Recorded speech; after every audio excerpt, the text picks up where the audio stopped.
All right, so I'll be the judge of that.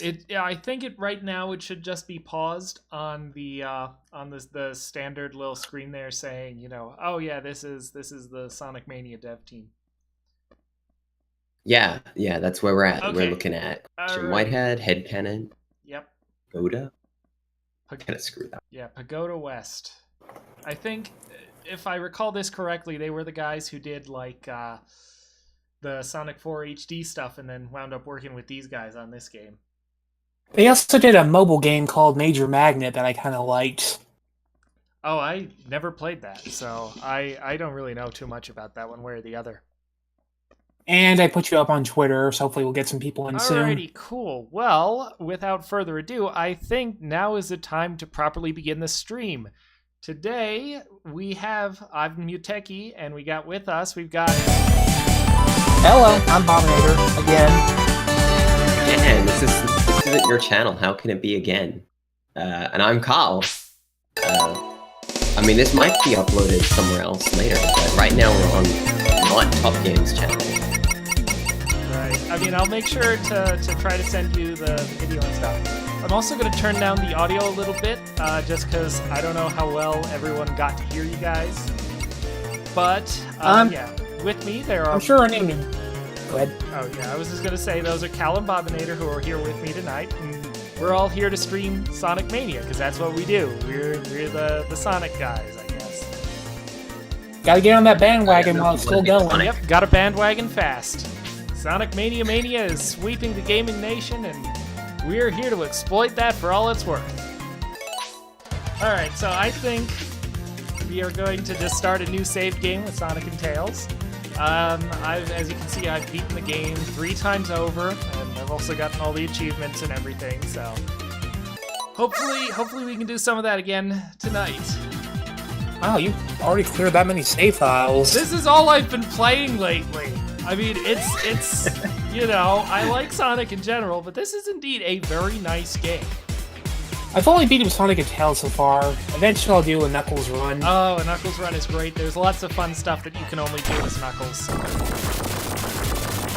And I've only almost finished the game. I got to the last stage without realizing it was the last stage, and stopped playing because it was late at night, which I suspect was a mistake, but I'll deal with it. Oh, man. So you got these like new story segments that don't really mean anything, but they happen. Yeah, there's some mention to them in the manual that Eggman's looking for something called the Phantom Ruby, which is apparently somewhere in the floating island, Angel Island, as you can see there.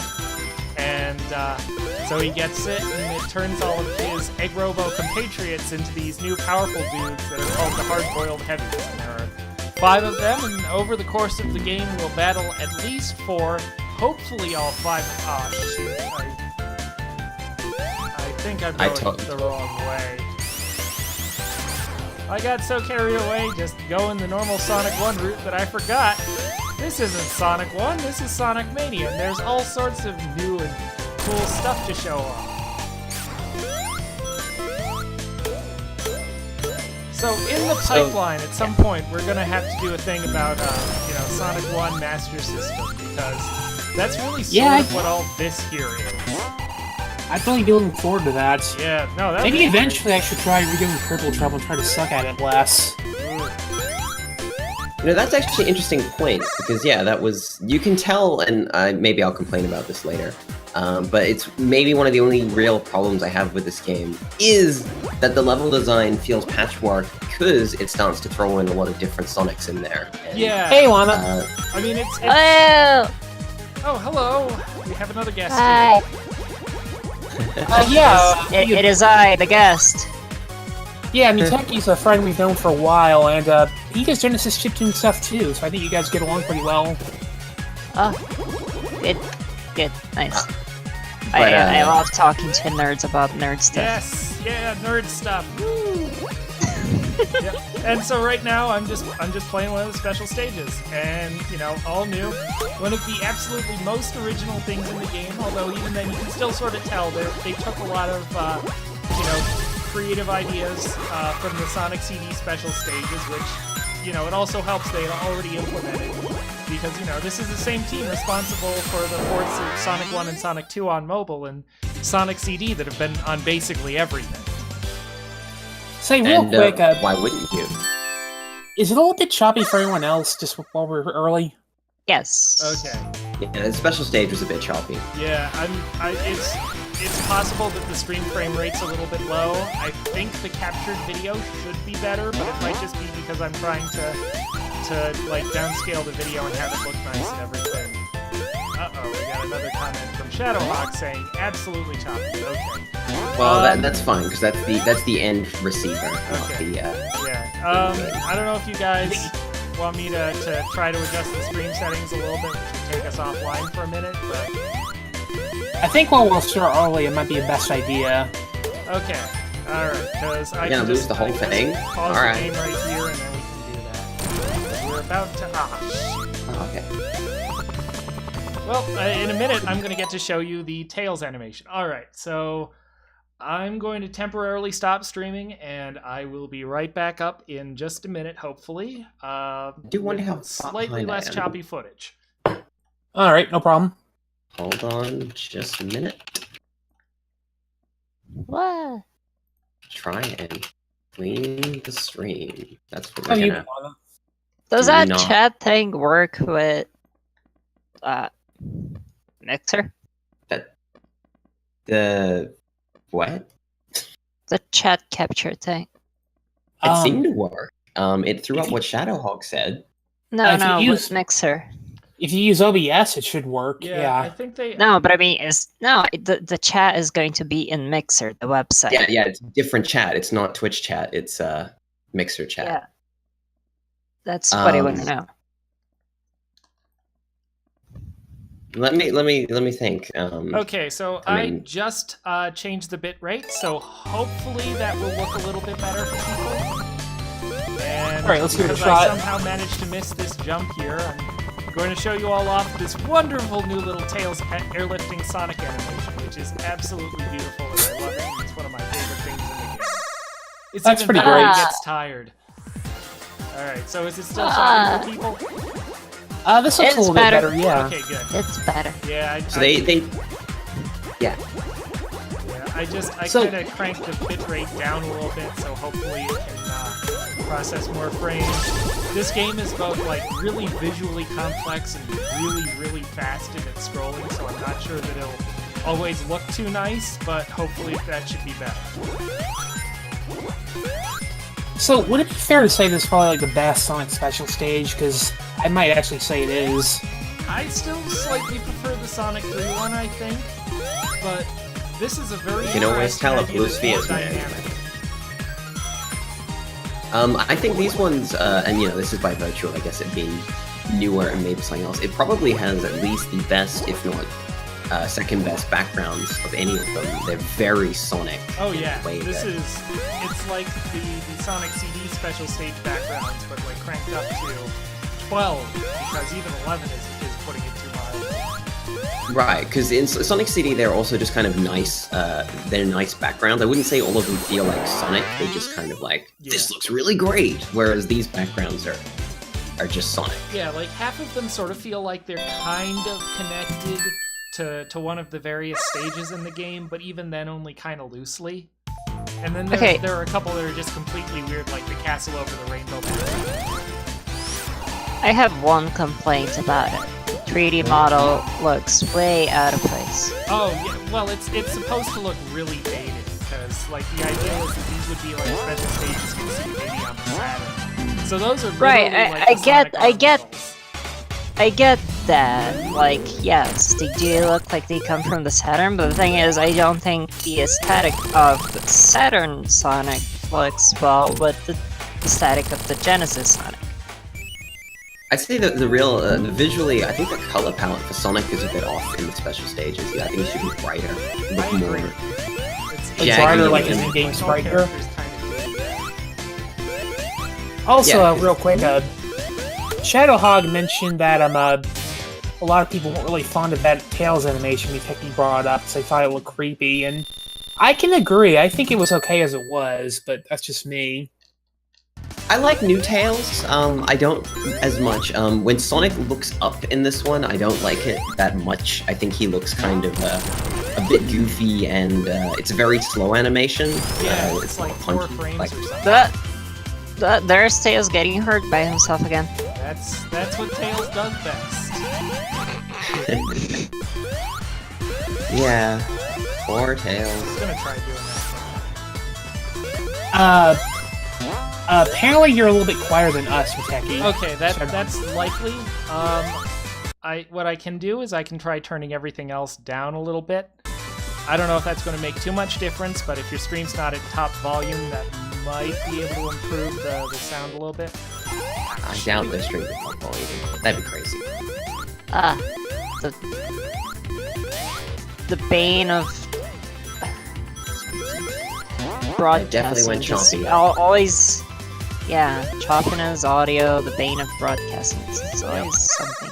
It's Well, all, if it's not one thing, it's another thing, and then it's like everything. Alright, so that's literally the first special stage from Sonic 3 and Knuckles. I'm sure everyone who knows anything about Sonic the Hedgehog has seen that one a million times. And anyway, I'm just gonna go back to Get show off a really fun little trick. Which Hey, is, you did really bad at that special stage. I admit, when I played this, I did like the first couple of blue spheres, and then I just kind of stopped because it kind of takes forever. Oh yeah, exactly. I kind of want to show off one of the new ones, but that means that I have to go through like the first 4 or 5 stages because there's a sequence to them. But in Hey, the you're process, cheating. Don't cheat. I can also show you this great exploit that Kishi on the TalkingTime.net forums discovered, which is that, you know, you can... In previous Sonic games, you couldn't do this because each star post basically got reset when you touched a new one. So there was like a priority flag for them, and if you touched the most recent one, that gets recorded in a table somewhere. And if you go back to a star post that has a number lower than that one, then yeah. Oh yeah, Shadowhog, yeah, I did the same thing. This was like literally the first thing I did in the game. I didn't complete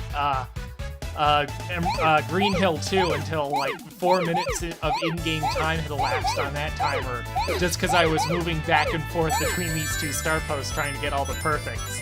And then once I got all of them, that's when I started playing the game in earnest. So how many new layouts are there in this? There are 32 stages total.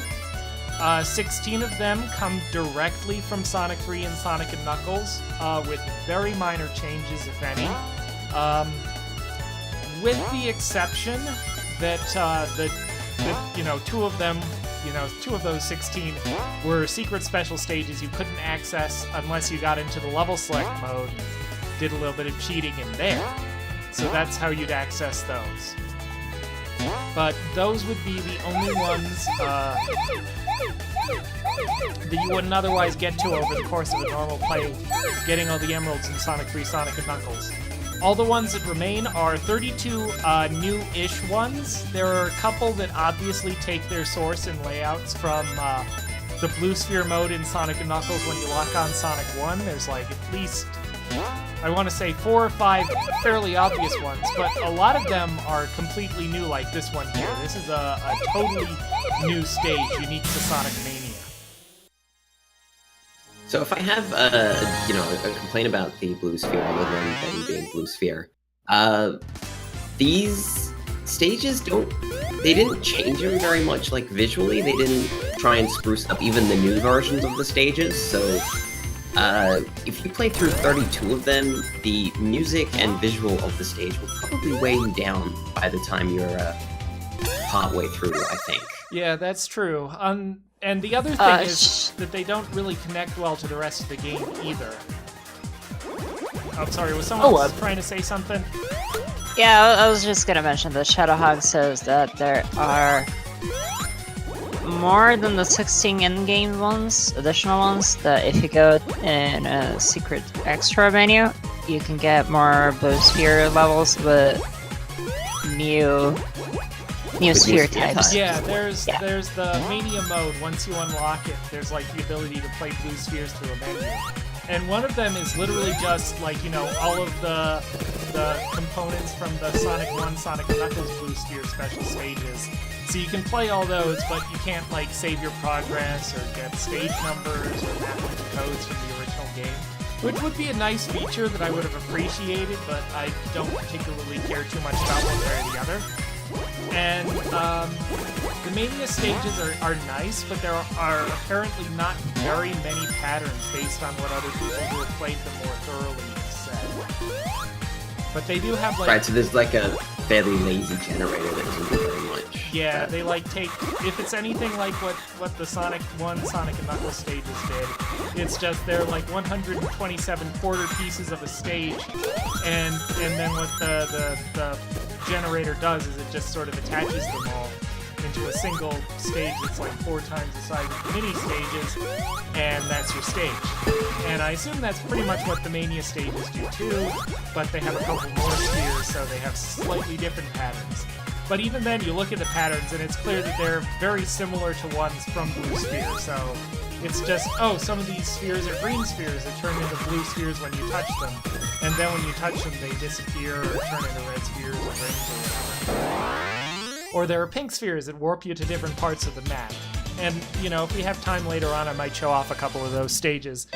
Because they're kind of cool, but I can see why they were sort of roped off into their own completely separate section of the game.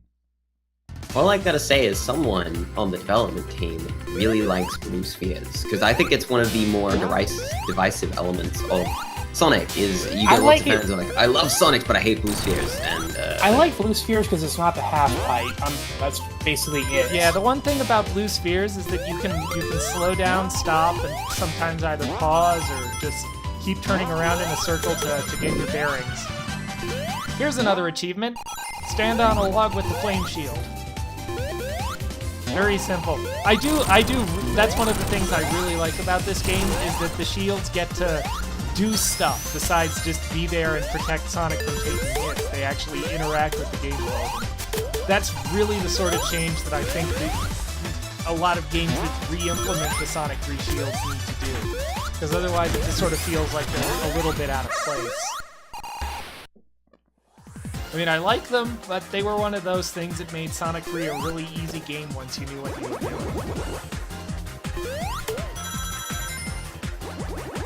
I think this is the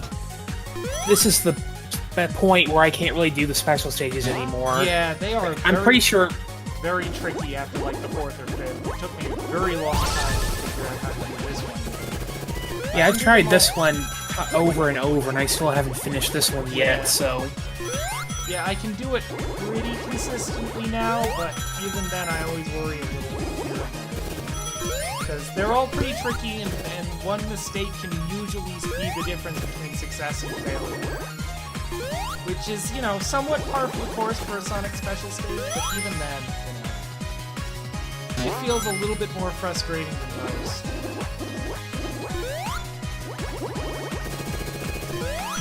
I don't think anyone's pointed this out yet, but I really love the 3D models of the fish and birds. Oh yes, they are excellent. Like, almost literally taken from the Sonic 1 special stages otherwise. It's actually... I mean, it helped that they basically looked like 3D models in the original game. Yeah, I know. It sort of feels like this was how they were always supposed to look in a way. Yeah, and the color is kind of right on them, but... I mean, you can look at Sonic right now. He doesn't look blue enough. I don't follow it. It really feels like an odd choice, considering that Saturn Games, which if you were...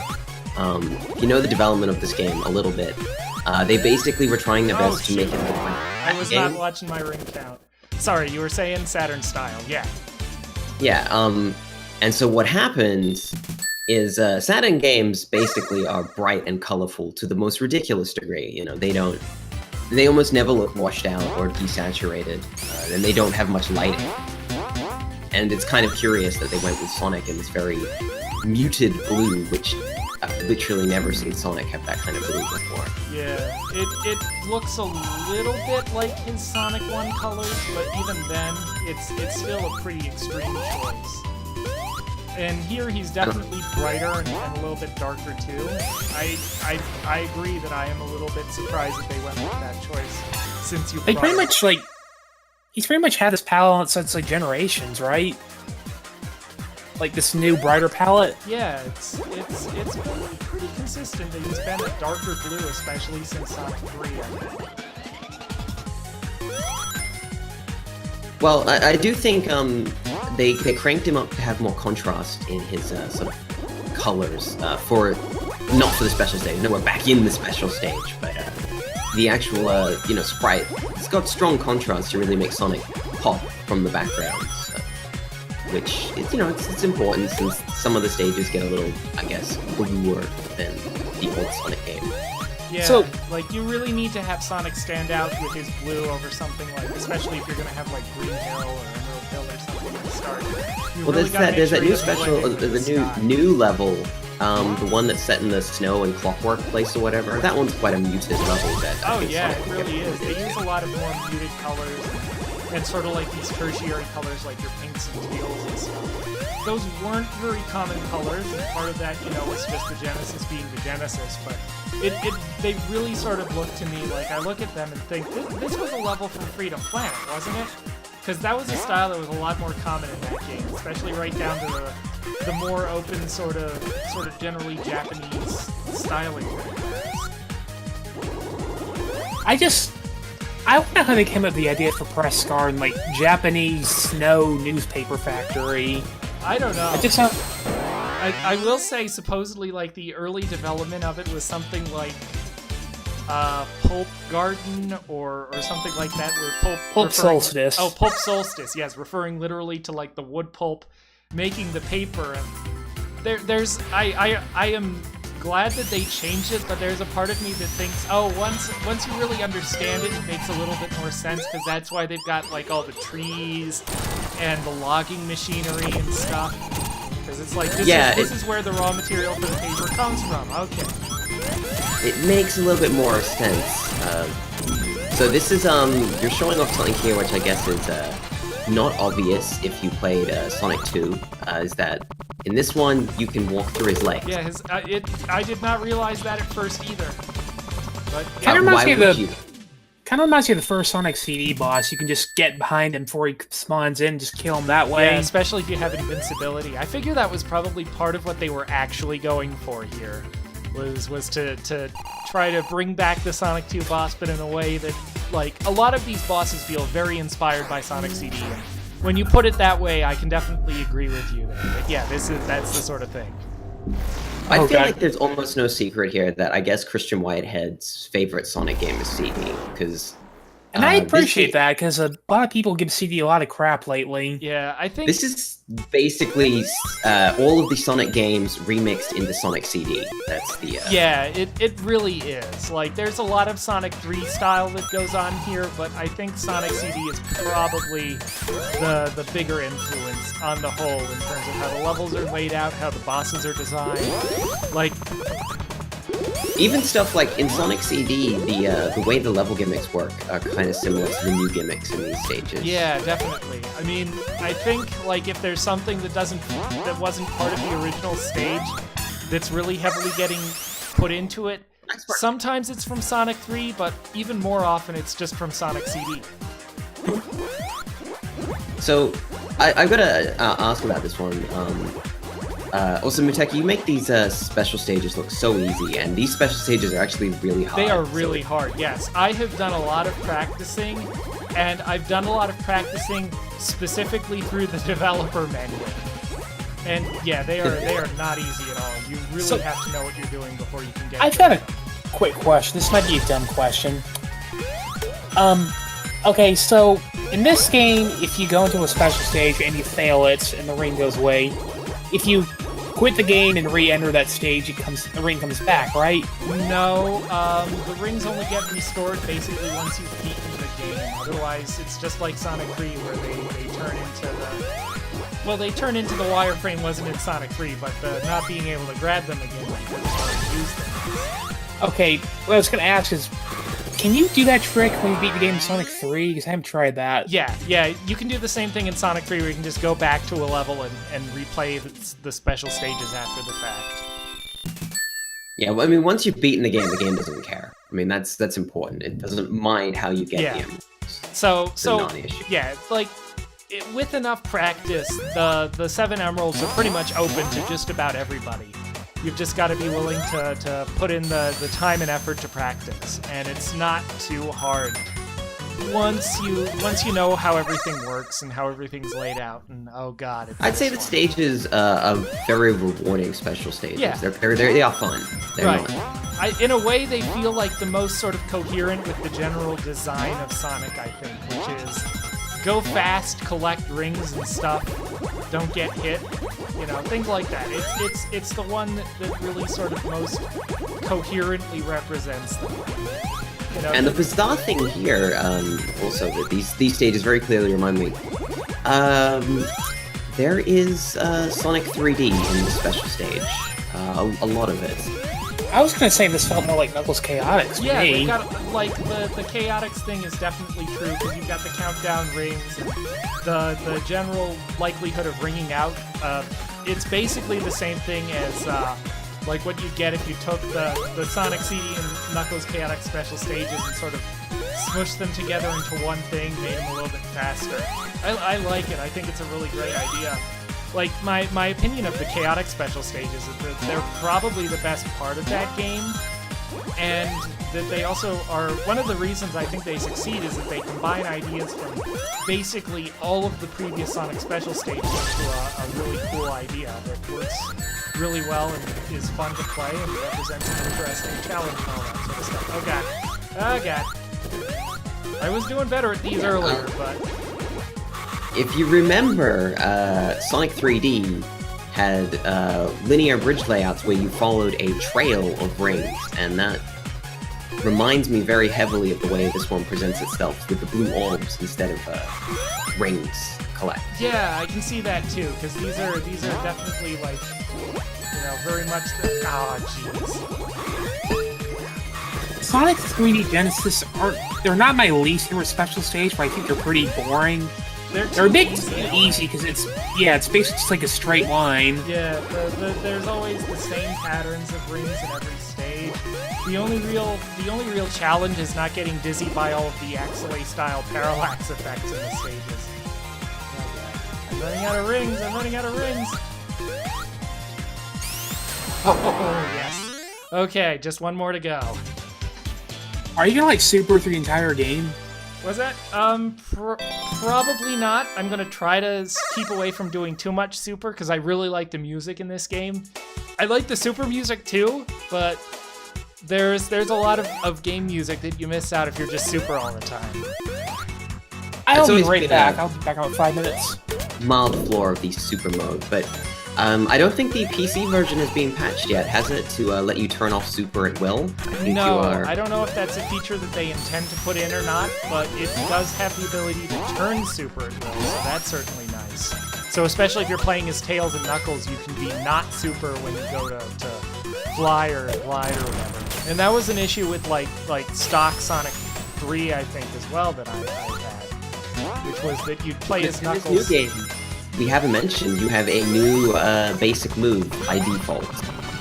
Oh yeah, they let you basically just fall down and do a spin dash style attack, and it's really great because it makes you go really fast. Now, if you have a shield, you don't notice it, or you can't use it. I mean, but it's very you can't use it. Yeah. The fire shield, though, works just fine, Yeah. because that's a normal... That gives you a speed boost anyway. It's Yep. the other two utility shields that are kind of a little bit more confusing. Right. That water looks so out of place. Oh, well, it's not actually water, it's more like flubber. And so, like, that's what this entire next stage is going to be, basically. It's just the flubber challenge. Okay, that flubber looks so out of place. Yep. Hey, look Yeah, at this guy. Like, honestly- even when he's playing this game, he gets all these bonus things. I played this game, I only got one box the whole game off that. Like, I didn't know where those ones were for that stage. I knew where they were for the first stage, because I like, one of the achievements is literally get 2 item boxes in one go or something. Alright, so this stage Like, I gotta say, I think Chemical Plant 1 is one of my least favorite stages, simply because so very little has changed visually in it.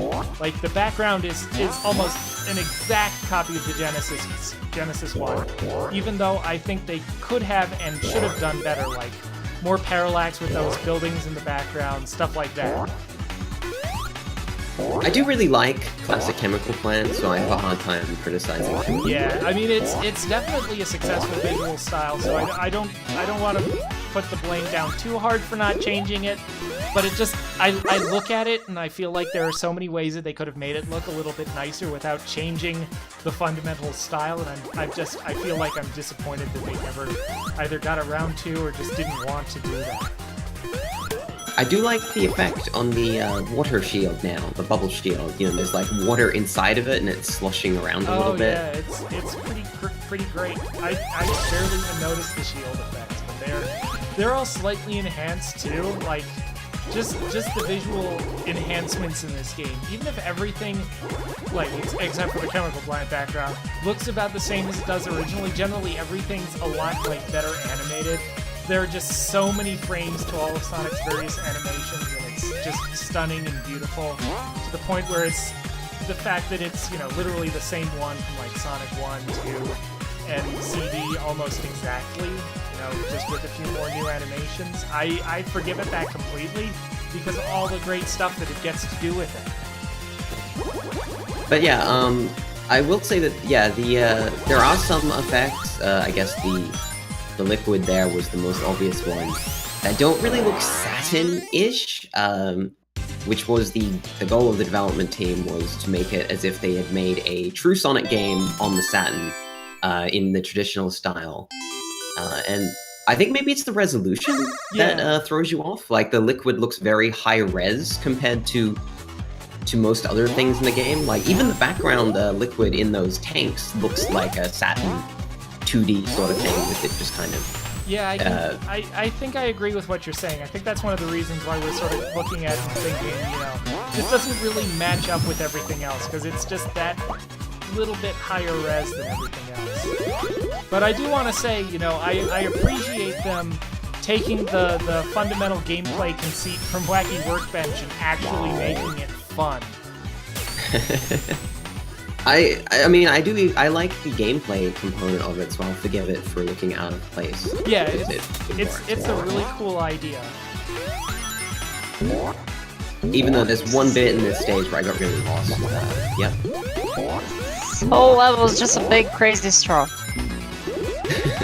Pretty much, yeah. There are even more tubes in this than the original Chemical Plant.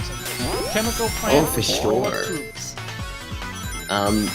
I don't know about you, Muteki, because you finished this game 300 times already, but I get the feeling that, like, in the classic Sonic games, I have, throughout the time I played them, probably, I may have forgotten at some point, but I've probably gone through every possible route in the game. I'm back. I am not sure that I would ever find every path in this, Yeah, game. these levels are huge, gigantic, and, like, my biggest gameplay complaint with the game ties into that, and that's that they still have the damn time limit of 10 minutes. And it's, if you want to just explore these stages, it's really, really easy to just run into the end of that time limit, because you're like, oh, you know what I want to do? I want to explore this level and see what's there. But nope, they don't let you do that.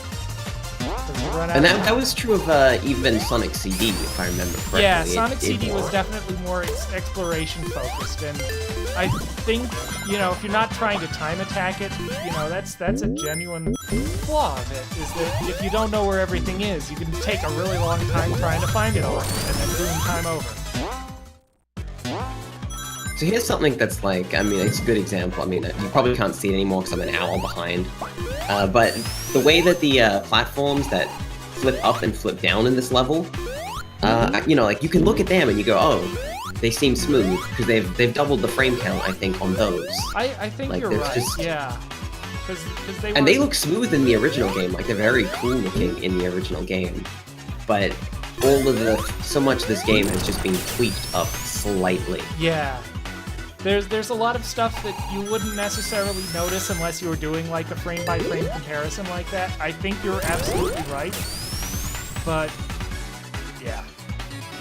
And now there's also some craziness here where the entire game is divided up into 16 by 16 sprites or something ludicrous. Some like using the Genesis sprite limitations or something. It's crazy. This is a pretty great boss. Yeah. It's pretty easy. But I don't mind that because I'm pretty terrible Puyo Puyo, so... Puyo Puyo! yes. This is good.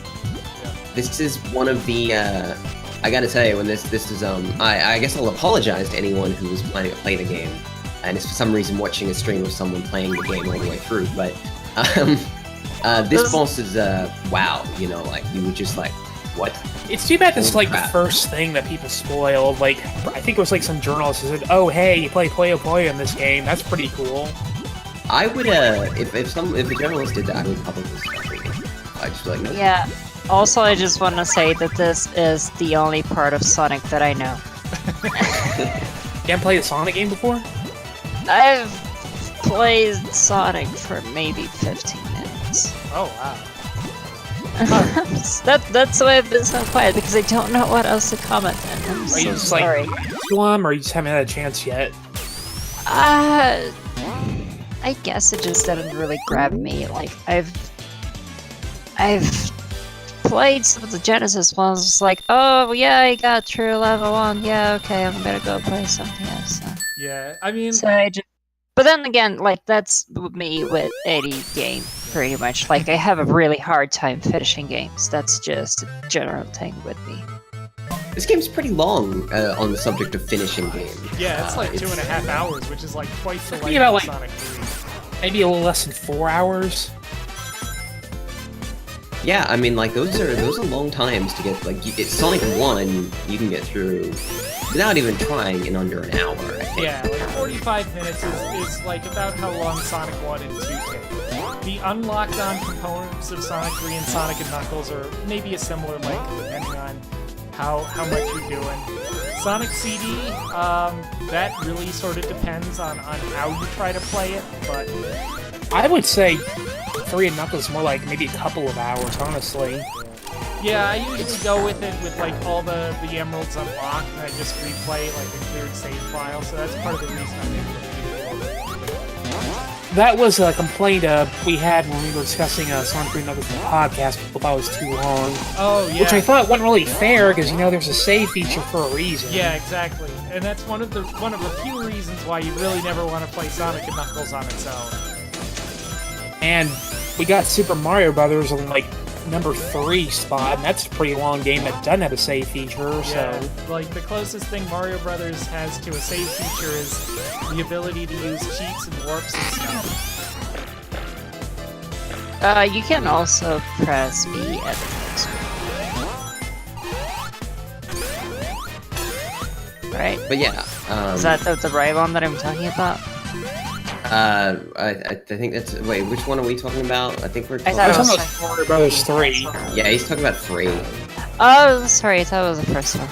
No, I think that they didn't even mention it. They just said Super Mario Brothers. But it is 3. Well, look, I'm not gonna get into why I think Sonic 3 and Knuckles feels too long, but more, I actually do, for the most part, want to play a Sonic game from beginning to end in one sitting. Like I guess that's kind of personal like desire out of these games. So when one of them hits, 3 hours, I'm like, oh, I really didn't want to play this for 3 hours. I wanted to play it for an hour. Yeah, by the time Just you like- reach like some of the back half of the game, you start really sort of feeling fatigued, and you think, maybe I should just, put this down for a while. Who's going to pay for all the glass you're breaking? It's stunt glass because this is a TV station. Yeah, I love. Still, I love some all glass the- isn't free. I love all of the little Okay. printed slogans on the stage here, because they've got like Right. "He was good, takes ages," and "Good, great, awesome, outstanding, amazing." Right here, this was the hardest boss for me. Yeah, this I died like 4 times on this boss. This is a very difficult boss because the running controls, like, there were a couple of bosses in Sonic 3 that you had to do in sort of like a run. At the very least, there was the one for Mushroom Hill Zone, and I think that one succeeded where this one didn't, because there was like the missile is on the ground, so the easiest way to actually hit it accurately is to roll into it, but that really upsets your jump physics a lot. So you'll do that, and then you'll generally run into one of the other missiles in the process. So I Also, go ahead. Oh, did someone say something? I would say also you lose your rings really easily here when you get hit, and I don't know why. Right, you can't really easily collect them after you've lost them. Because a lot like Angel Island Zone 1, if you get hit, the rings fly off due to physics. But yeah, cope CPU. I was surprised because I actually beat this boss on my first try without trying. So I'm surprised it was. Didn't realize. I must have got lucky. So one of the things I really like about this game is all of the references to the 8-bit games that are hiding in there in various places, and the little spin across the thing and then it jumps up in the air a little bit is straight from the 8-bit version of Sonic 1. Also, I don't know if I like Sonic's waggle here. He looks a little weird. He doesn't look as smug as he used to. Also, I just have to say this might be my favorite track because it sounds exactly like it could be from The Price is Right, and as I've demonstrated, years back, there was even a Kotaku article on it and everything. Sonic music, Sonic stages, and Price is Right music are a match made in heaven. I remember that hack. I just want to point out that this is probably the only video ever that someone is going to say, I don't like Sonic's waggle here. Yeah. Oh, he gets a sad face when you beat him up. Well, I wasn't impressed with Sonic's waggle in this game. Sometimes I don't like it, sometimes I do. This is reminding me of the podcast that we did where we basically just spent like 5 whole minutes talking about sticky balls. Applause! Yeah, I'll do it again. Is that the Superman one? Sticky balls. Oh yeah, that was a Katamari episode. I remember. Yeah. Right, yeah, that's right. We had... I don't want to talk about We Love Katamari.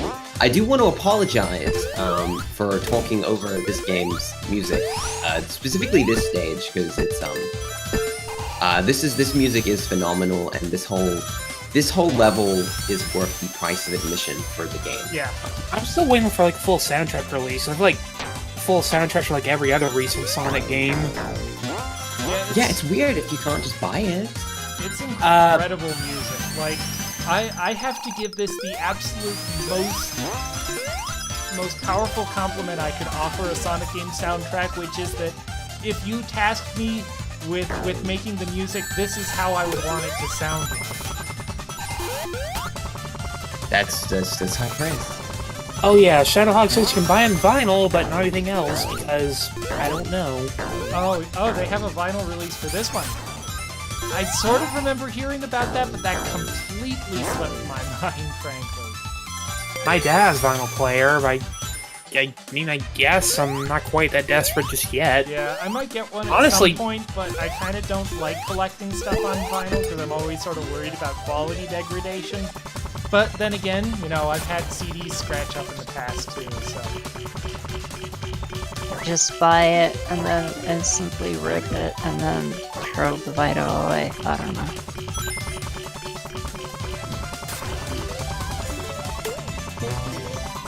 Shadowhawk says he'd like to join the chat, but he's having trouble getting his mic set up. Have you changed your input in Discord to your mic exactly? Have you tried turning it off and on again?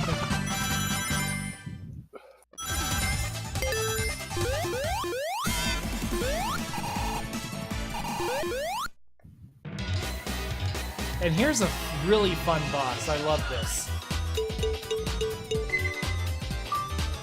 I don't know if anyone's played Know Your Love 2, but this boss reminds me a lot of that. I haven't played it in a while, and I never really got that far into it when I did. Oh, it's great. It's like seriously one of my favorite indie games. Yeah, it's really good. Anyone who likes games that are sort of actiony and fast like this will enjoy it. Like, there are some ways that I look at this game specifically, and I think this almost feels like sort of a Sonic game as if Treasure were tasked with making it. And That's more like Freedom Planet, if you ask me. oh, yeah, that's fair. I can see that, too. I mean, more so than most Sonic games, this one definitely feels like it takes some of its influences, like, almost directly from Freedom Planet. But yeah. Although Egg TV is having technical difficulties. The weird static noise that plays underneath with the error message is actually taken from that one 25th anniversary buzz. Yeah. Yeah, Shadow Hawk. Oh god, I remember that. No transition onto flying... Oh, no, there was a transition. That was what that little thing with their breaking news, flying battery returns, which I love that. I really do love that. The bad news is after this level, there's no transition, which is sort of unfortunate. I'm getting some restart feelings. Yeah, that's definitely fair. Like, Oh boy. If you kind of like Sonic, you should play Ristar if you haven't ever. And, you know, if you like Ristar, then good on you, because that's a good-ass game. I'm It's gonna make a good-ass weird game. opinion, Muteki, and I wonder if you would agree or disagree with this. Ristar to me feels more like a Nintendo-made game. Sort of, Would yeah. you say- It's definitely Sonic trying to do a little bit more closely adherence to the Mario formula. It's Like- definitely slower and more technical. Each level has a little bit more focus around a specific gimmick. Like, even later Mario especially really feels like. I feel like if like Ristar were on the Super Nintendo, it would fit pretty well, is what I'm saying. Yeah, definitely. I mean, I think that's part of what I like about it, is that it's a lot of ideas, you know, sort of directly inspired from Sonic, and then a lot of ideas that are more Mario-like, that gives it this sort of great appeal that, like, almost anyone can enjoy this game if they like platformers. It is absolutely one of the best games on the Genesis. Maybe even better, I dare say, than any of the Sonic games. But I don't play it as much because it's a little bit more involved. So, I'm kind of curious about something. Is this like an exact copy of Sonic 3's Act 1?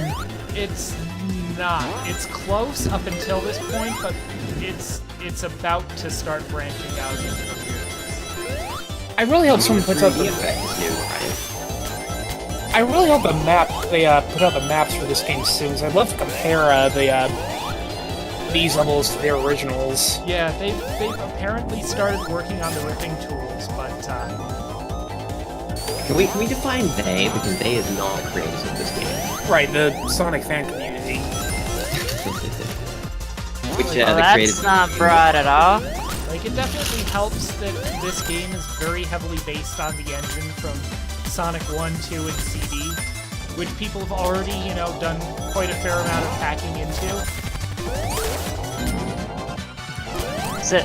Well, 'cause the Wait, really cool. are you talking like is this actual port of those engines, or Oh no, well, not quite. It was meant to replicate like the Sonic CD and 1 and 2 ports for Android. Those were all intended to try to get as close to the physics of the original game as possible. But there are a few small changes, and like the most important one is that the collision's actually pixel perfect rather than like tile based the way it is with other Sonic games. Which makes sense. Yeah. I mean, that's, You've got a lot more power, so you're no longer forced to say, oh well, if you're working with collision tile 83, that's when you can start checking to see whether Sonic can run along the roof or not. Although I think that actually bugs him out slightly, and he dies easily by being crushed by certain blocks, I think, as a result of the pixel perfect. Yeah, that's there. Collision. The likelihood of a collision death definitely seems much higher in this game than it does in any of the games that sort of takes as source material. It's really easy to get crushed from chemical plant. And I've seen some videos of people playing the game where that sort of just happens, where they're rolling into the tunnels where the water fills up and they have to climb the blocks that sort of move in the diagonals. And they find themselves like just getting crushed in between a set of them. And it feels Yeah, cheap, unfortunately. Yeah, it's something it's really annoying, especially since I tried to do it in Sonic 2, singing like the theme of Sonic 2, because it's been a long time since I played. But it turns out like no, in Sonic 2 they'd push you. They would not crush you. Yeah, generally objects and walls you don't get crushed in between them, and this was a big issue in Sonic 3 especially, because you'd have objects that could push you into the wall and then the walls wouldn't be solid. So you just get stuck there because the game would think, oh, well, you're in empty space, but there's walls all surrounding you, so it doesn't do its zip routine, and you can't really move out. And so they just said, watch out for Dr. Robotnik's deadly speed traps in the manual. Deadly speed traps. I love that. I love that a lot. It's so hilarious to me. Hey, one thing real quick. Can those walls on that boss actually kill you? I've never let it go long enough to try. Probably, I think it will eventually, because there's no amount of Star Wars referencing that Sonic will ever stop doing, basically. Well, yeah, it's kind of an amalgamation of pop culture. I mean, being crushed in a trash compactor is a fairly, I know it's Star Wars, but it is also a fairly normal sort of, I mean, Sonic loves its in a unfortunate pressure industrial situation. accident deaths. Definitely. Yeah, I mean, it's ever since they, I'm pretty sure you can find prior art is basically what I'm saying. It's iconic from Star Wars. The rain, is the rain new? I think the rain's new. Yes, the rain is new. There's wind too, which actually makes it impossible for Tails to airlift you. Also, I see chicken. Cluck. Not Yeah. I want to say confused Scratch, with but like the, no, that's the cartoon. Yep, Cluck from Wing Fortress Zone. They're in there now. So The entirety of the zone gives a lot of a Wing Fortress vibe more than. Like, I think they went for that with this one especially. yeah, like the level was already very clearly designed off of ideas from Wing Fortress and Metropolis, but this level just really sort of makes that all the more explicit by saying, oh yeah, here are literal segments straight from Wing Fortress. I appreciate that. I really appreciate when they put stuff in from zones didn't make it in. So my only problem is it kind of means that if or maybe even more likely when they make a sort of sequel to this kind of thing, I don't know necessarily where they'll go if they've already emptied all of the zones of their unique features. well, I think everybody hopes it'll be all original, but who knows? That's what I figured. Like, Mania 2 would be more 100% original and less like throwbacks. Yeah, I was certainly disappointed by how few original ideas there were in this stage. Or game, rather. There are only 4 original concepts, and one of them is very heavily based off of development material for Sonic 2 done by Brenda Ross, I believe it was. Right, and that one Not even was, I think that one is probably the weakest of the new stages, which is a real shame, but they went in a direction I certainly didn't expect them to go in, especially I'm not. Dust Hill Zone as such. I can't be too upset about the lack of original stuff because, like, I know their original plan was just to make a very small game that just had the new stages. Like, they were gonna put a very small new game to bundle of the remasters, and then Sega told them just make like a fuller game of the old zones. Yeah, that's probably what I was thinking. That's why I was thinking like Sega probably told them, hey, like, could you do this?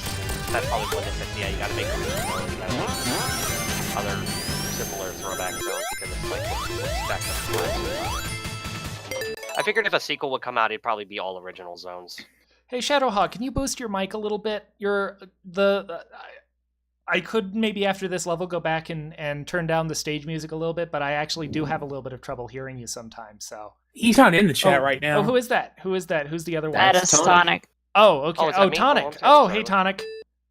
Hi. Okay. Hang on. Sorry, I thought you were Shadowhog at first because he was mentioning wanting to join in.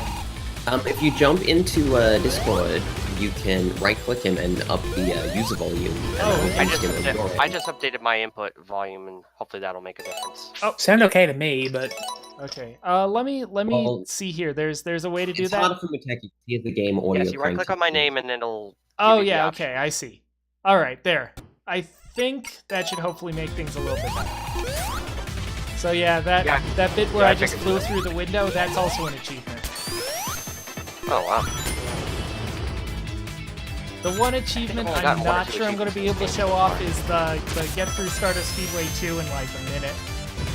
Because that's actually That's gonna be wasted that stage. Does that include the boss? I No, hope it does not. You can do it in Time Attack. Time Attack has no bosses. Okay. In fact, that's how I'd recommend it, because that way if you screw up somewhere down the line, you just hit Y or hold it down and you get to restart.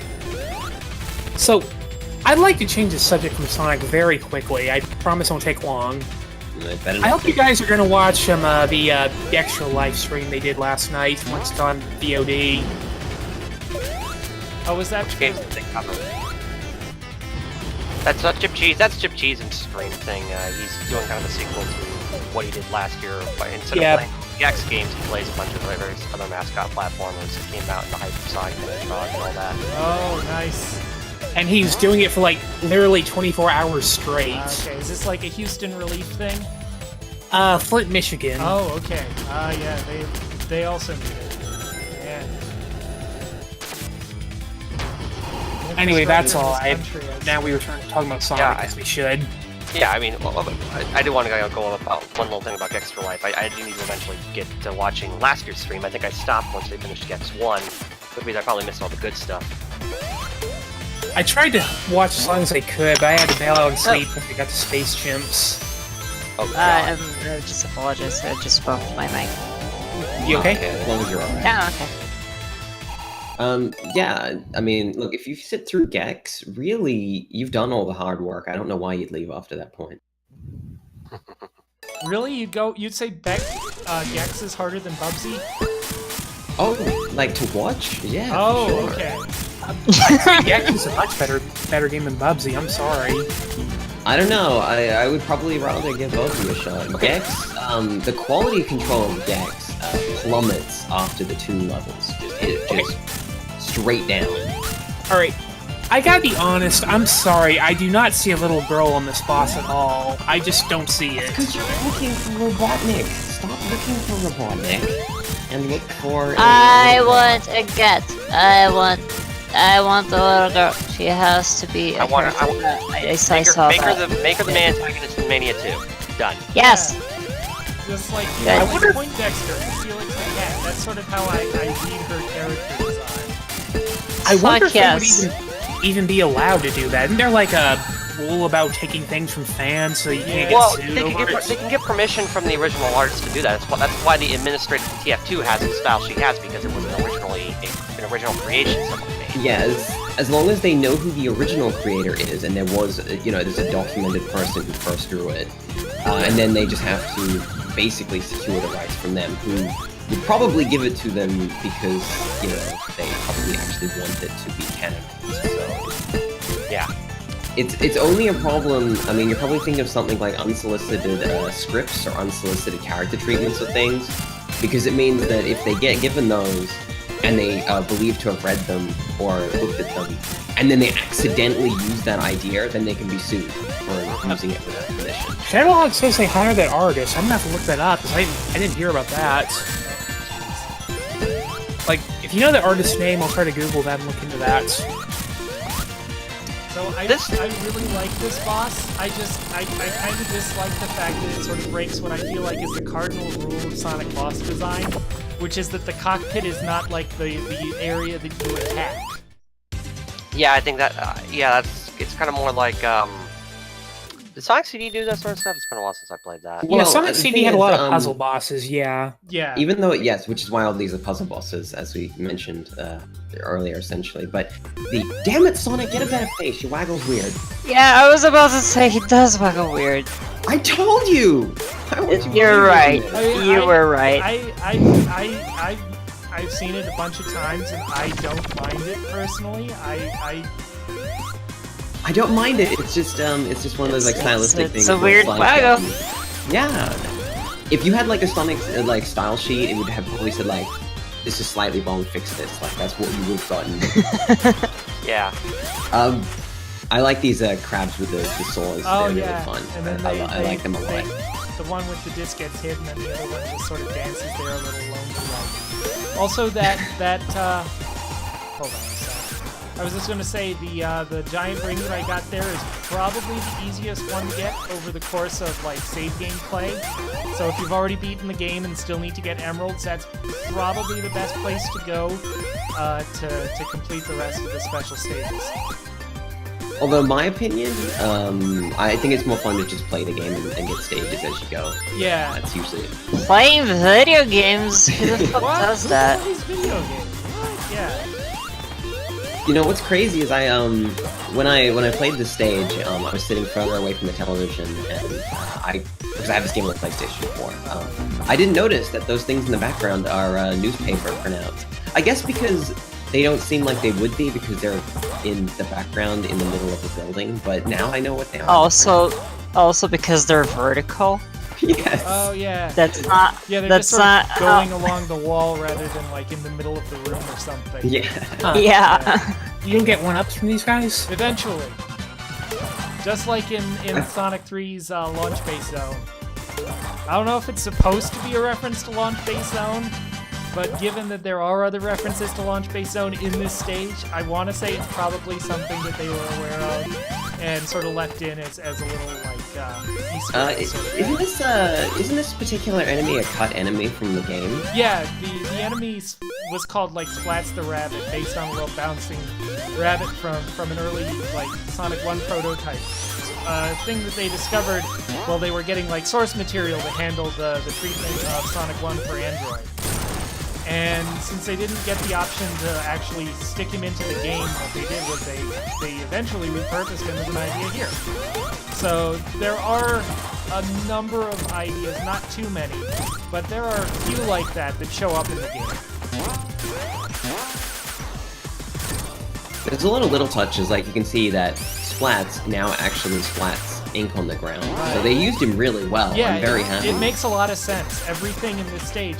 Like, for as much as it's a really weird concept for a Sonic level, because it's, you know, a Japanese garden printing press, it's still really well thought out overall. I like it. Yeah, because Casino Night Zone is a perfectly normal stage. That's what I was gonna say. I disagree. This is the perfect Sonic stage because it's very slightly off-kilter from reality, which I think is what Sonic does best in stages that are kind of like, they start off and you think that could be a real, but no, it's not. It's very straight. Right, the speed highway. Yeah, I take out. Yeah. Where it's like, Yeah, this is a highway. How is a car supposed to get through this dang loop? Yeah, like I think at the point when they started with Sonic Adventure, like Sonic is in the real world, everybody went like, what? Right, that was probably, I know why they made Sonic Adventure and why they did that kind of thing, but I think that was a major misstep for the style. Yeah, I think of so. the I think Sonic it's one of the games. reasons why Sonic Adventure, the first one, hasn't aged very well, is that it tried too hard to be realistic, and it meant that its graphics were very nice from the time, but wound up being very dated in the end. Oh. I like the way Sonic Unleashed it. Like, you go to literally Italy. It's basically just Italy. Yeah, and yet it also does the sort of cartoonish style a lot better.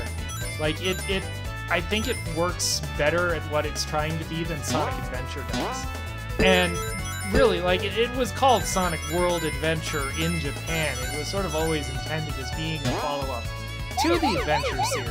But there are a lot of these little touches like that make it feel like, you know, what the Adventure game should have been. Everybody knows that Sonic 06 was Adventure 3. People are just in denial. Yeah, nobody wants to admit that it even existed, which is fair. I don't really blame them, because... Don't play Sonic 06. I bought it and I couldn't finish it. Like, the weirdest thing to me is the way in which it feels like it's taking all of its cues from, like, Final Fantasy, of all things. Like, Yeah, the setting feels like it could be from a Final Fantasy game. Maybe for PSP with the way it looks. Well, the short of it was they were trying to make a different game, and then they turned it into a Sonic treatment, because they realized that Sonic's anniversary was coming up, and they felt like rushing out of game. That didn't work, surprisingly. No, it's... Also, they split the team in half halfway through development so that they could make a Wii game, which, Nope. I mean, on the other hand, I think any game out of the Wii lineup, even the ones that aren't celebrated too much, like Sonic and the Black Knight, are still way, way better than Sonic 06. Well, Isn't the Black important Knight part just with kind those of... ones- I mean, Uh, yeah, I they think that's scoped true. those. It's fairly Black Knight Like- is one of those. Isn't Black Knight a game you can beat in like 30 minutes? I believe it. Prefer. A first-person shooter with Silver's powers that they just turned into Silver's gameplay. And it's boss time. Woo! So this guy has certainly, you know, the spiked arms and stuff. He seems a little bit like a combination of the boss from Launch Base Zone Act 1 and Carnival Knight. Because he sort of is the tool of his own destruction. Because he slams into those boxes and just takes out his own spike ball. It actually took me too long for how to beat that boss because I missed his little intro animation. Oh yeah, if So you it don't, took me a while. yeah, if you can't see it, then it's not so obvious how you're actually supposed to beat him. Which is, if you're not supersonic, have him hit one of the orange crates, and then it damages his arms, and then he's open to attack. Yeah, I literally didn't figure that out. I just lost all my rings and just kept hitting him. That's, Yeah, I mean, Yeah. it's certainly a valid strategy for most of these bosses to just hit him and take damage until he's dead. Like this next boss upcoming, that's one of the more reliable strategies, honestly, because he is extremely difficult to beat. Are you saying that Sonic is doomed because Prototype should the Cyber Team until it dies? You know, there is a Sonic Doom mod, and I hope this game makes I do Sonic not even more encourage- popular. recommend- I do not recommend playing it. Are you guys talking about Sonic Roboblast? actually, No. no, I'm talking about Sonic Doom. No. There's a mod actually called Sonic Doom, made by the guy who would later do Roboblast 2. Oh, And I really hope Sonic Blast gets an update soon, because that game, it's kind of weird, but it's actually pretty cool. Yeah. what they're trying to Why do. would you make a Why would you make a Sonic game with the Doom engine? That's the part that always baffles me.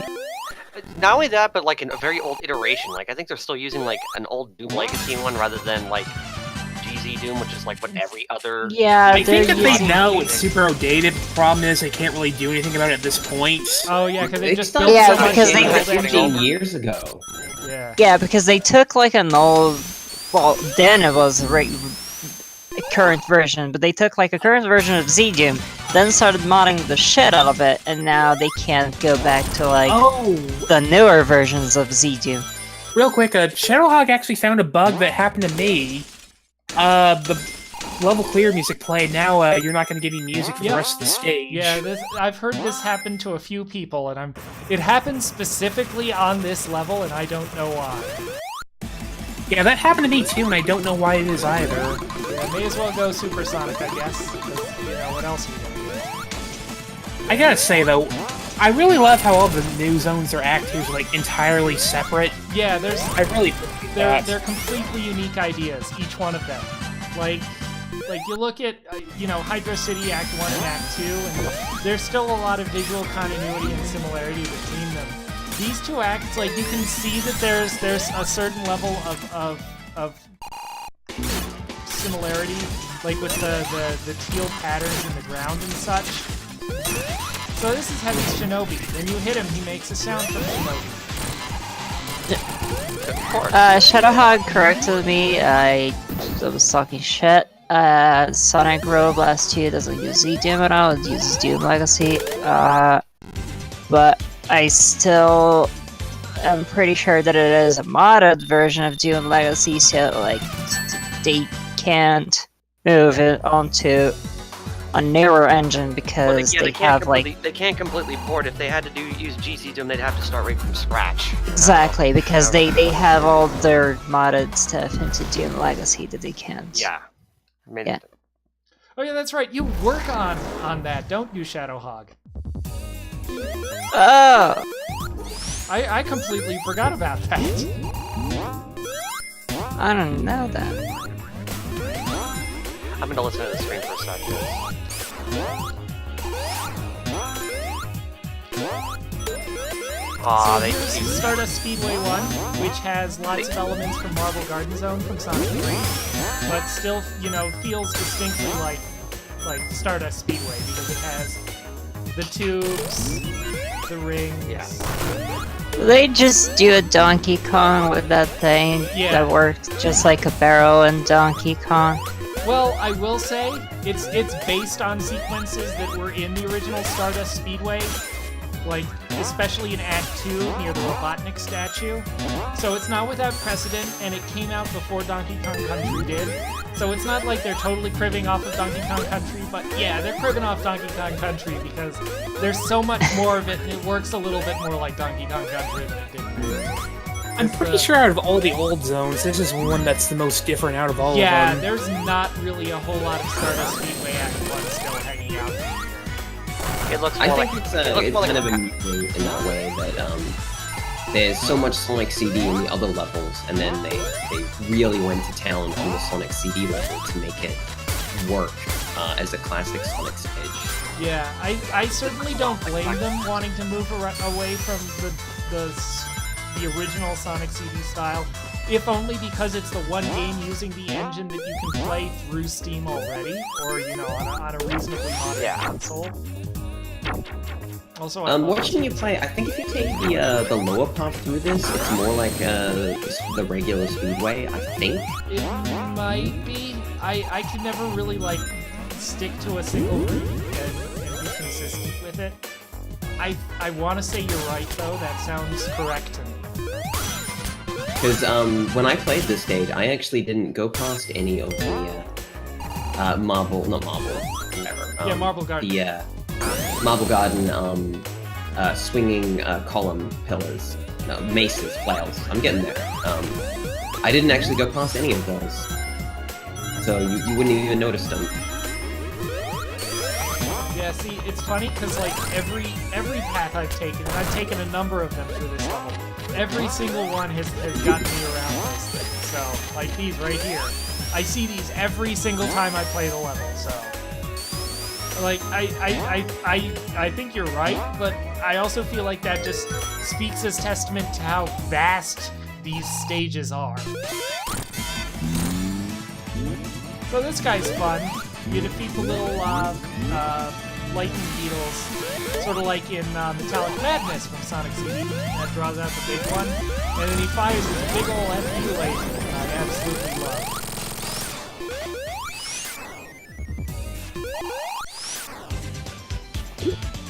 He's really cute. I like him a lot, this guy. He's really adorable. Oh, the Tails One one? of the big sprites. Oh, the lightning bug. Lightning Bug, yeah, I it's like the Lightning great. Bug. It's one of my favorite enemies in the entire game. Sonic CD has a lot of good enemies. People kind of sleep on that Yeah, one. and I like that Sonic CD had a pretty consistent everything's insects to its. Yeah, it works really well. Yeah. Especially if you consider that the Sonic games, when you attack things, not in Sonic CD weirdly, but in most of them, you just release critters who are always mammals. So obviously, Robotnik would have an insect fate because they're never good guys in the Sonic franchise. Cal, I figured it out. Don't forget Charmy. I figured it Charmy's out. not a good guy. Charmy's terrible. Charmy's the worst. I'm sorry, I Yeah, don't mean to interrupt you, Lana. Please go ahead. He's talking about the waggle. I know it. Here it comes. I cracked the code. I figured out why it looks weird. I know why it looks weird. Oh, why? Why does it look weird? Because when Sonic waggles at the end of the level of Sonic Mania, Sonic is drawn with a mouth. Classic He's Sonic is got a not mouth. supposed to have a mouth. Yeah, that's He does sort look of weird the with line that. with all of Wait. these animations that you're saying look weird, is that they really define Sonic's mouth a lot more strongly. And No, just wait, because you're gonna see it again and you're gonna know, like, oh, Lana was right. It's because it has a mouth. And that but would be like an achievement in Sonic right there, 1, because we got it to it within a minute, so yay. I was not Wow, sure I I have- was able to pull that off. No, I have never really seen don't it think go I'll through it pull that off is fast. this without a hit. I really feel like you just wasted a stage because that stage has a lot of level to it. Oh, and, yeah. You just missed the whole thing, and I think it's the better Stardust stage in this one. I It's agree. a really fun, bold stage. I I like Marble Garden and I like Stardust Speedway, but for some reason I don't think they work quite so well when they're paired together like that. So this boss is borrowed from Gex. We mentioned Gex earlier, and this boss is from Gex. No, it's not from Gex, it's from Contra Hardcore. Look at this. This is, you know... No, this is totally based on that's Butterbridge bullshit. from You're Kirby. supposed to go into your stupid little thing. You're not supposed to hit me there. Come on. Jeez. Took you long enough.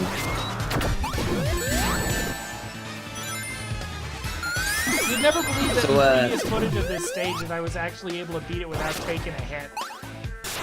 Yeah, this... I think the only reason I knew how to beat this boss is I actually spoiled myself and looked it up before I got the game. Isn't this guy from the 8-bit Sonics? Yeah, oh, Sonic. Little Silver Sonic. Yes, he is. See, there's one thing that I know about Sonic. I didn't know that, so you beat me on this. Yay. Can we say this is probably like the best Metal Sonic fight? Would that be unfair to say? A lot of people complain about this one, and I have to say, I kind of see what they're saying. Because it's not obvious that you need to sort of play volleyball with the Silver Sonic to try to hit him here. Especially because in the immediately preceding boss fight with the giant Firefly, what you did was you smacked the little tiny robots in order to draw out the bigger one. So you'd figure, you know, that would be what you do here with Metal Sonic and the Little Silvers, is just kill a bunch of them, and then who knows, maybe at the end of it, you know, Metal Sonic gathers all of their little shelled husks together to himself to form one giant Metal Sonic Voltron. Like, that's what I was kind of hoping for when I saw parts of this boss, and that turned out not to be the case, and I was genuinely disappointed. I want Metal Sonic Voltron in Sonic Mania 2, goddammit! I think the reason the giveaway there is that you never see him flash from an impact if you just hit those guys. That gave it away for me pretty fast, you know. When you play volleyball with those guys, they bounce and then they hit him and then he flashes, which is, you know, obviously that's Sonic for you just to successfully hit something. Yeah, once you see him like get hit from one of those guys, then it makes sense. But up until that, like, you don't really know, and they don't really make it super easy for them to land. Can I just say one thing real quick? I just love. Oh no, he did the Lego. Sorry, Please go ahead. No, I was just gonna say this Metal Sonic did the Lego. That's all I want to say. Go ahead. I love how chunky and swimmy and how much popping is on this statue. Oh yeah, I love that. I love the arena in this battle so much. What's kind of strange here is that the Robotnik in the background perfectly nails Saturn 3D. Yes, like, that's exactly what it looked like. But then other 3D elements in the game, some of them don't nail it, and it's interesting that they got it really right, and then other ones are like, it looks good, but it doesn't look right.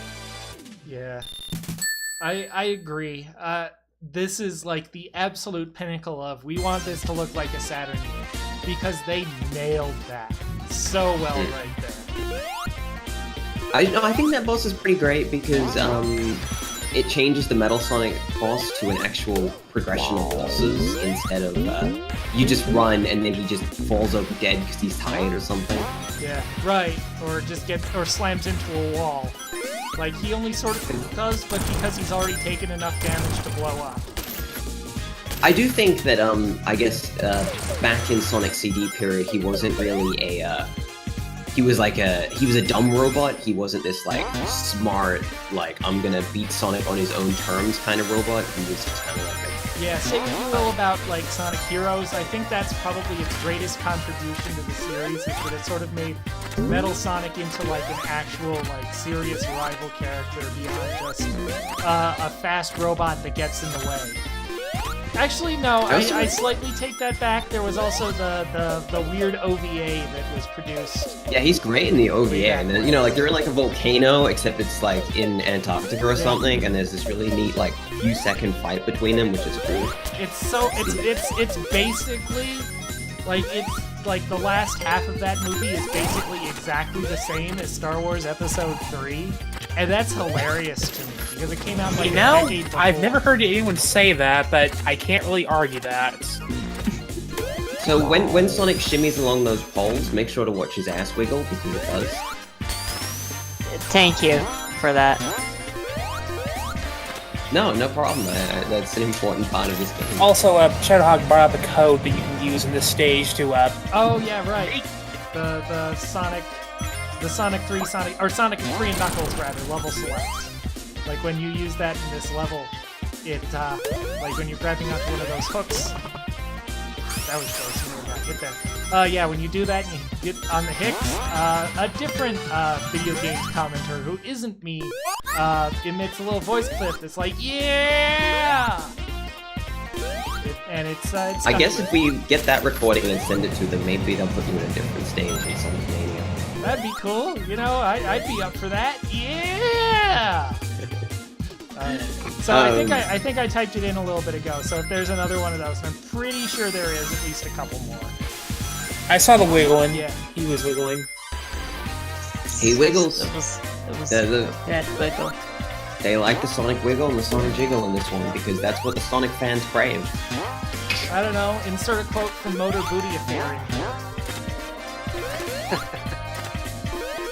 So this is Hydra City, which doesn't the layout's new, but Hydra City's not one of my favorite levels, and this doesn't make it better, I guess. Yeah, I think it's one of my least favorite levels as well. The two levels I don't like are the water levels, go figure.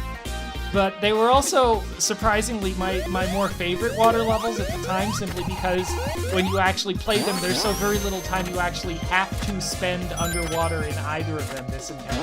Right, you get shotgunned out of the water. I like Act 1 here, but Act 2 is like one of my least favorite, because it's like literally exactly the same as Sonic 3. Yeah, there's a lot less distinguishing it from the original.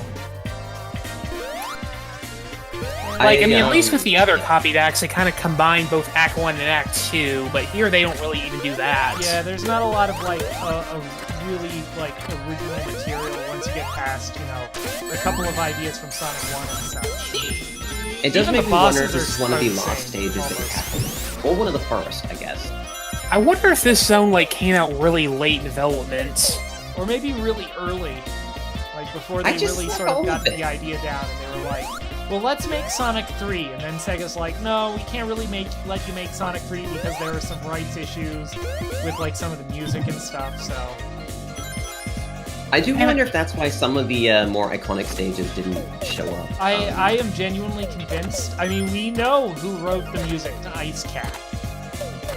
I feel like the best compromise you could do for Ice Cap to use the Sonic Adventure music. Yeah, I think that would be a great idea. It was in Sonic Adventure, so there's that. There's also the music from the Sonic 3 collection, which, while not as good, is still, like, out of all of the replaced music in Sonic & Knuckles collection, when they ported Sonic 3 and Sonic & Knuckles to PC back in the 90s, they called it Sonic & Knuckles collection. They made all the music meaty, and, like, for a handful of stages and music cues, they replaced the tunes. Ice Cap was one of them, and they replaced it with, actually, I think, a pretty good song that sounds sort of like a cross between Green Hill Zone from the original Sonic 1 and Crystal Egg Zone, I want to say, from Sonic 2 for Game Gear. Speaking of Game Gear games, there are two big references that I wanted to point out. One was the giant crushing wall in the Metal Sonic battle was based on all things, the last level of Sonic Blast / G-Sonic for the Game Gear. And the riding in the bubbles we saw in both, like, in this form it's a little bit closer to how it worked in Sonic Triple Trouble, with you hit the switch and then you can ride the bubble and have a fair amount of control over it. But it was also in the Game Gear Sonic 2, so it was in both of those games. Also, I really like the idea of this boss fight. It's just kind of sad it's a little bit too easy. Yeah, it's not a very interesting fight. It sort of reminds me of Sparkster, like one of its later stages. I want to say stage 4, because it takes riding a giant robot and makes it really boring because it basically gives you nothing to do with it. Sparkster is you can basically drop just bombs. Rocket Knight, but worse in every way, Yes, so... right, yeah, you should be playing Rocket Knight Adventures. that like oh, there was the, Okay. There was a little We do have Rocket Knight Adventures planned for our podcast at one point, Muteki. So when we do that, you have to be yes, there. Like, I do. I know. we will I make talk it up you all be the on time. there. And finally, I get to say, you know what? Everything in this game is just like in Rocket Knight Adventures. So, yeah, like, as you can see if you've been watching the stream, watching the previous levels, this feels pretty much the exact same as the level we just played. Not different, really. Yeah, like, the biggest change is the tubes. And also that instead of the Act 2 background, we have a slightly fancier version of the Act 1 background.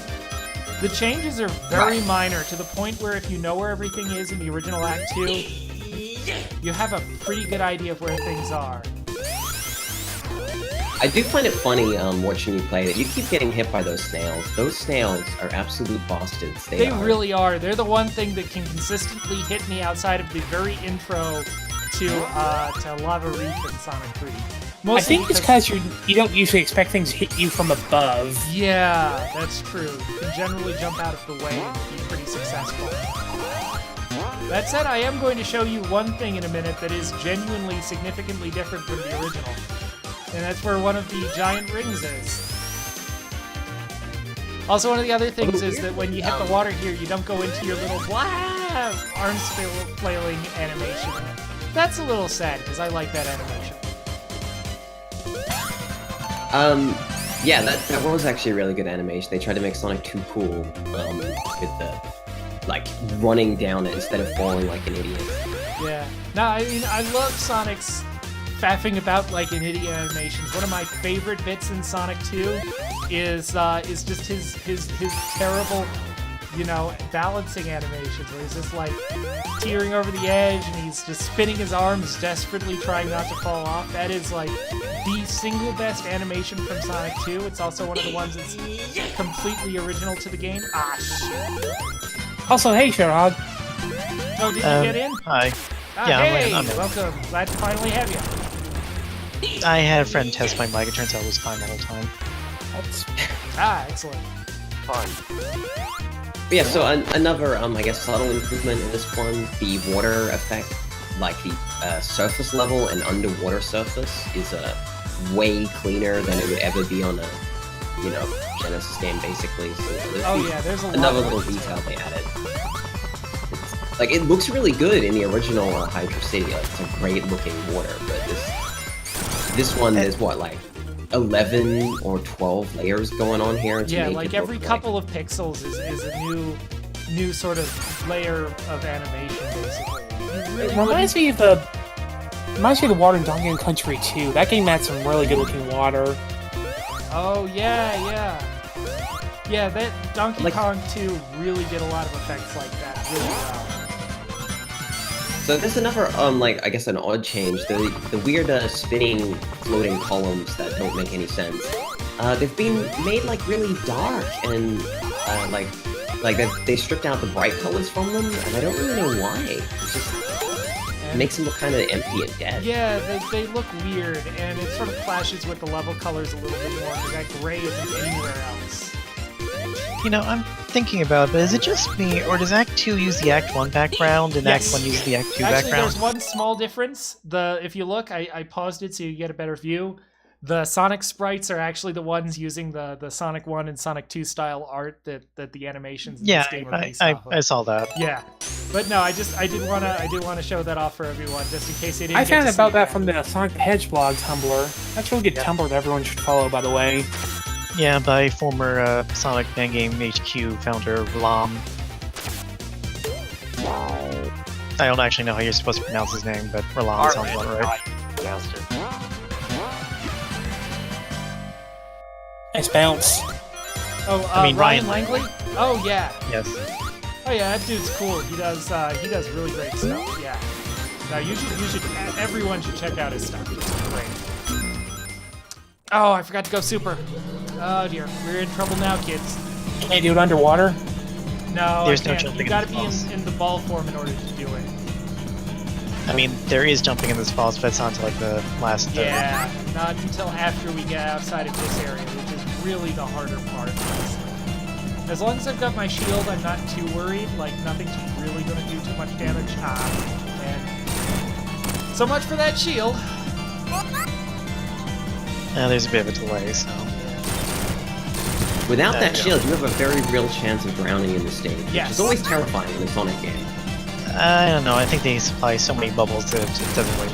Yeah, well, if you can't get a hit on the boss, then you're in trouble. If you can, then he's not so scary.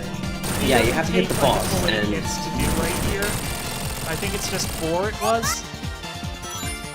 I think it's more than 4, but... Yeah, maybe it's 6. I don't really remember exactly. I think that was 5, if I had to count. I could be wrong. Maybe 6. But then it just rehashes like the Act 1 boss from Hydrocity, which I think is a bit of an anticlimax. Yeah. He's Also just harder because to hit because I think he's a little bit higher up on the screen. It's actually, I found this design for this particular boss kind of awful, actually. It's probably my least liked boss of this entire game, is this this bit, because if you're running low on rings, or you don't have any rings... Yeah, there's no way to get them. There aren't any and what in happens that is... big tube, which feels like a If- real oversight. Because most of At least they drain the water from when the boss is over instead of letting you drown by accident. Oh god, I yeah. don't think you actually could in Sonic 3, but I never honestly tried. Yeah, I think it's possible under the right circumstances, but it's very, very difficult to do. Like, as long as you So I jump do out of love the that water, this boss opens with Knuckles getting thrown off a plane. That's great that this stage opens with really like the first appearance of Knuckles in this game, and he just gets thrown off a jet. He gets his own level, too. Yep, I mean, it's, Yeah, I don't get why this is a Sky Chase pastiche. Like, I mean, okay, it's fine and all, but it feels kind of a waste. right, I agree. I would have liked to have seen a not Sky Chase level, because, I mean, I don't hate Sky Chase, but I don't think it was ever one Sky of the Chase most works interesting or perfectly for iconic what Sonic Sky Chase levels. is. Can I just point out that's not how a plane works? Like, it doesn't go up and down by turning like it does here. Yeah, like the Politics HG101 will break guys, from or no, reality. not the HG101 guys, the Retronauts guys, rather, the other gaming podcast. They were they were doing a thing on Gradius, and they were pointing out that that's what the Gradius ship does, and it makes absolutely no sense. And also, I shouldn't be pronouncing it Gradius. Yeah, but Gradius says set in space, so it's space. Who cares? Right, it makes a little bit more sense there than it does here. On the one hand, it's nice to have, a few more animations for the little ship, but yeah, it's Right, it doesn't animate in the original Sky Chase, does it? no, It just goes up and down. it's completely static. It just moves around. Also, I mean, technically, love the way that's animating, it makes it look like it's going to be like going in and out of the foreground, but I'm sad they didn't make you. Tilt up and down, not left and right. I'm Yes, sad they they didn't go didn't- for like the easy Triple Trouble reference to make you fight the train. Considering that there are plenty of other Triple Trouble levels references in this level. Actually, no. There's one Sonic Chaos reference in it too if you play as Knuckles, but I will say it's taken way too long for Sonic to get to an actual cowboy stage. I mean, I guess there was one in one of the Rivals games, and Well, see, they maybe didn't if want you to count that because, oil stage in Sonic 4. They did a cowboy stage in Bubsy, and Sonic didn't want to have anything to do with it. I find that a bit hard to believe. I mean, I'm Possibly surprised go wrong?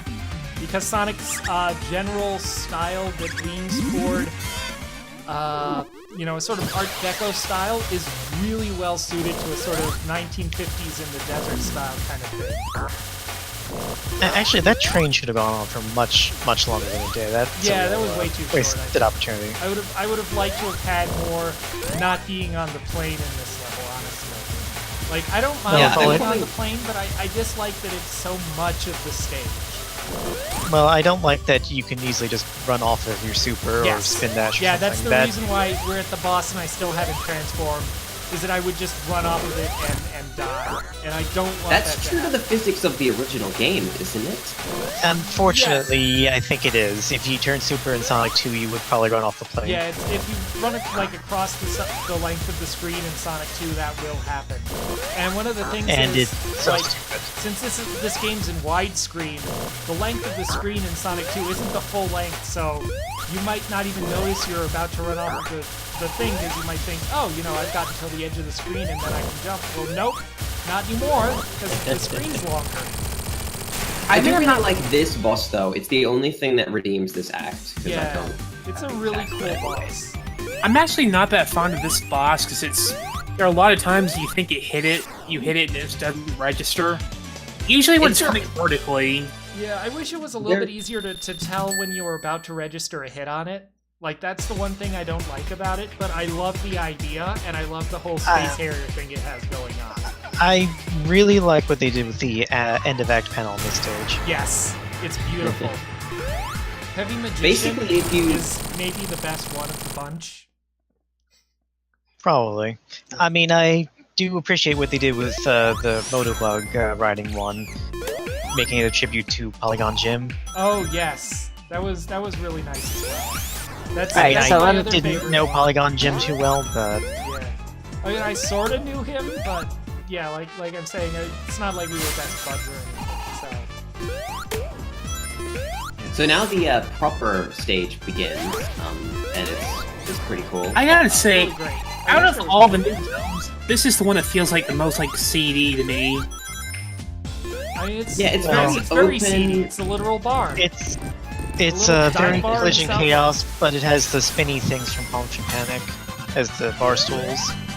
As they say, give Tails the ice cream. Just let him have it.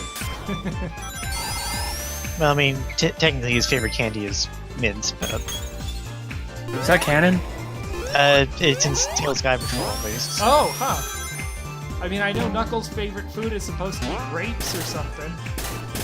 Yeah, and I think Sonic the Comic says one of Sonic's favorite foods is gumballs, but that, as we all know, they decided to make chili dogs canon instead, so... I love that chili dogs are like a canon thing now. I really do. Thanks, Generations. You did well. Actually, That was that was Unleashed, in Black Knight actually. first. That was Yeah, in Black it's Knight Black before Knight. even those. I didn't play much Fun Unleashed. I only got the Generations where they're all eating chili dogs because of wholesale. See, I thought it was introduced in Black Knight, but I guess it was in Unleashed with the buying the food for experience. It might be Black Knight, I'm not sure. It was definitely in Black Knight because he gets warped into Camelot or whatever with a chili dog in his hand. That's pretty great. It Also- sounds like the game's actually worth playing. It's not. I haven't played it, but it's not. One thing Sonic You could get away with it. One thing Sonic games do really well, for some reason, they're always really good at rendering food. They put so much detail into every food item you see. So basically, it's like Final Fantasy 15. Like, in Sonic Unleashed, like, every cutscene Robotnik, and he's eating a sandwich. It's like the most delicious-looking sandwich you've ever seen. They That's probably- cucumber sandwiches sound disgusting, personally. I mean, Oh, yeah. any sandwich they're not really can my be. thing because they're like cucumbers and mayo on white bread. That's like the I- that's yeah. like That sounds good. that's like the You can put blandest thing I can do. butter pickles with butter on like white bread is really nice. That's The whole thing is I hate pickles in general, so... Well, you're wrong. You just haven't had a pickle that you like. There's so many kinds of pickle. No, Yeah. It's garlic. It touches of them. everything and it makes everything taste like pickle, and I find that disgusting, so... So, two things. One is that Heavy Magician here transforms into the three characters from Sonic the Fighters. And I check eat the out our Sonic the boys. Fighters Those- stream if you haven't, or footage on YouTube or whatever. You did see me lose to Metal Sonic about 20 times. Yep. Well, it's hard to beat Metal Sonic. That's Sonic the Hedgehog. Sonic the Fighters is stupid hard. It's an SNK boss, basically. Nah, Bob is just bad at video games. I mean, I mean, So, that's I- also true. I like this boss because we get to see all the characters you don't normally get to see, Yep. but unfortunately they're also not the characters because they're just that guy. Yep. Yeah, I have to wonder if, actually, like, that Heavy Magician is female. Yes. I almost wonder if, like, they wanted to use characters, but Sega said no or something. I wonder if that was possible. No, I doubt don't Sega think said that was what it was. no specifically, otherwise they wouldn't have let them reference them at all. Yeah, I think. I think it was more that they just wanted to have a way to sort of tie them in without like having them either dominate the plot or just feel like weird I know that they choices. I know that they vetoed a few things, although I'm not at liberty to say what. Oh man, when this had, I'm assuming you got an NDA. Do you know when that would expire? Since it's not really an NDA, I have just more trust between friends. I can't. Tell Okay, you. okay. Like, he's under NDA, I'm not. Nah, that's cool. Yeah, it would be under yeah, their I would like NDA, and Yeah, you don't want to jeopardize any future chances. Of Right, I would like a Sonic Mania too, certainly, yes. So this stage is would you say it's the most out of left field? No one, I think, saw this one coming. Well, no one was probably asking for it today, right? Yeah. I would have. I like Oil Ocean. It's one of my favorite stages. It's an okay stage in Sonic 2, it's just not one I am yearning to go back to It's frequently. where it's like right before the final gauntlet of the game that starts with Metropolis.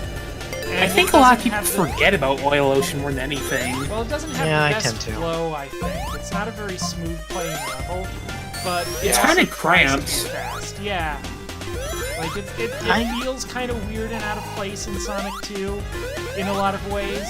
And while I don't hate it, it's usually the part of the game where I get to where I start thinking, do I want to keep playing Sonic 2?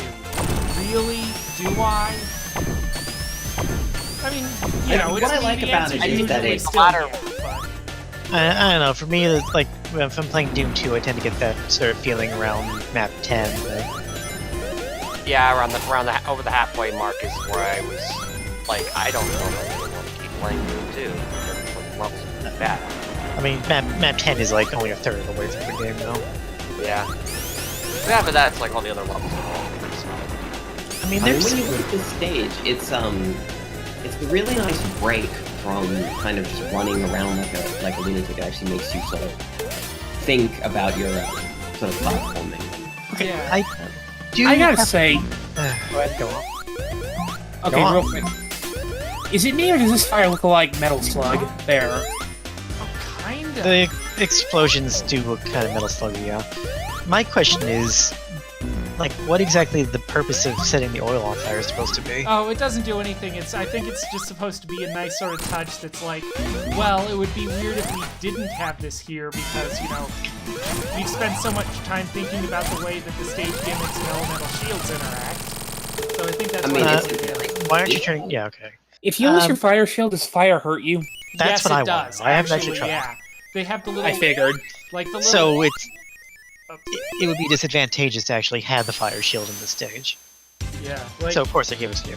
Tails does take damage from the fire when you're Sonic and you've got the fire shield in the oil. But actually, the one case where it really matters is when we'll see the Fire Orgonaut Badniks that are sort of like that guy right there that you'll see me get hit by in like a minute or two. If you actually try to take him out, like the little flames he's carrying will probably drop into the oil and set it on fire. And if you don't have a fire shield there, yikes.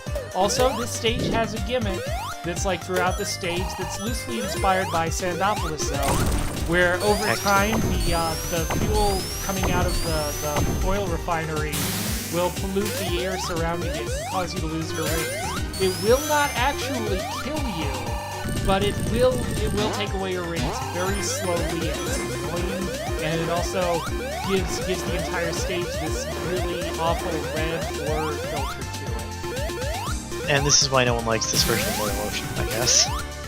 At least it always seems to come up as the worst film. It I think hurts it's a my nice eyes. Yeah, they It should makes probably make it the more. stage a bit more interesting to play. They should make a more I- less intense version of that. You know? I guess it's like the least favorite, everyone's least favorite gimmick of Sandopolis Zone, but now in Oil Ocean. Yeah, I mean, I'm one of those guys who will go up to bat for the design of Sandopolis 2. I think it's actually a very cleverly designed stage, but I don't really like this. I actually like Sandopolis. I think every Sonic game is entitled to one slow zone. Just one. That reminds me, there's supposed to be a hidden submarine in this stage, I Yeah, think. I'm gonna see if I can find it. if we go like all the way down to the bottom of the level, we'll see it. You know, I think the level smokes slower if you don't light fires. I don't know if that's... That's probably not true. Here we are. I don't. Here's the secret sub. Yet another achievement. I think they took that submarine from Knuckles Chaotix, too. Yes, it is. I believe Arena Arena Madness. Madness, yeah. Like the little boats from Arena Madness, they repurposed them here. It is a genuinely cool little thing. I like the touches to Chaotix that are throughout the game, and in a lot of ways, it sort of makes Sonic Mania the Chaotix game we never got, but might have actually wanted. I guess you can't really fix Chaotix and make an entirely different game, so I guess it works. Yeah, that's sort of how I feel about it, too. Chaotix does feel like a game that should have been on the Saturn instead.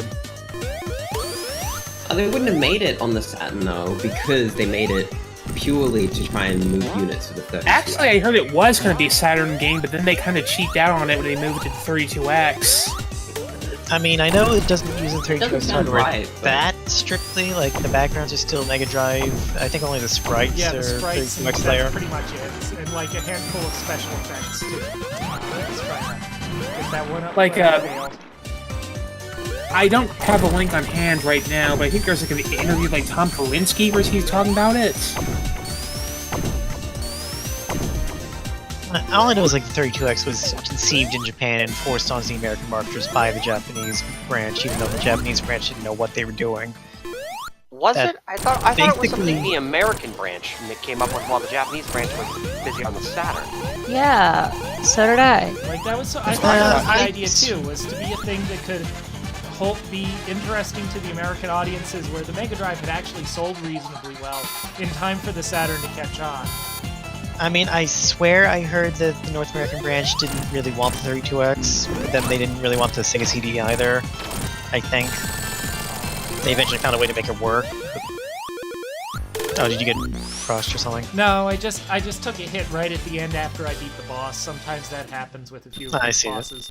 Wait a minute, did something hit you after you went super?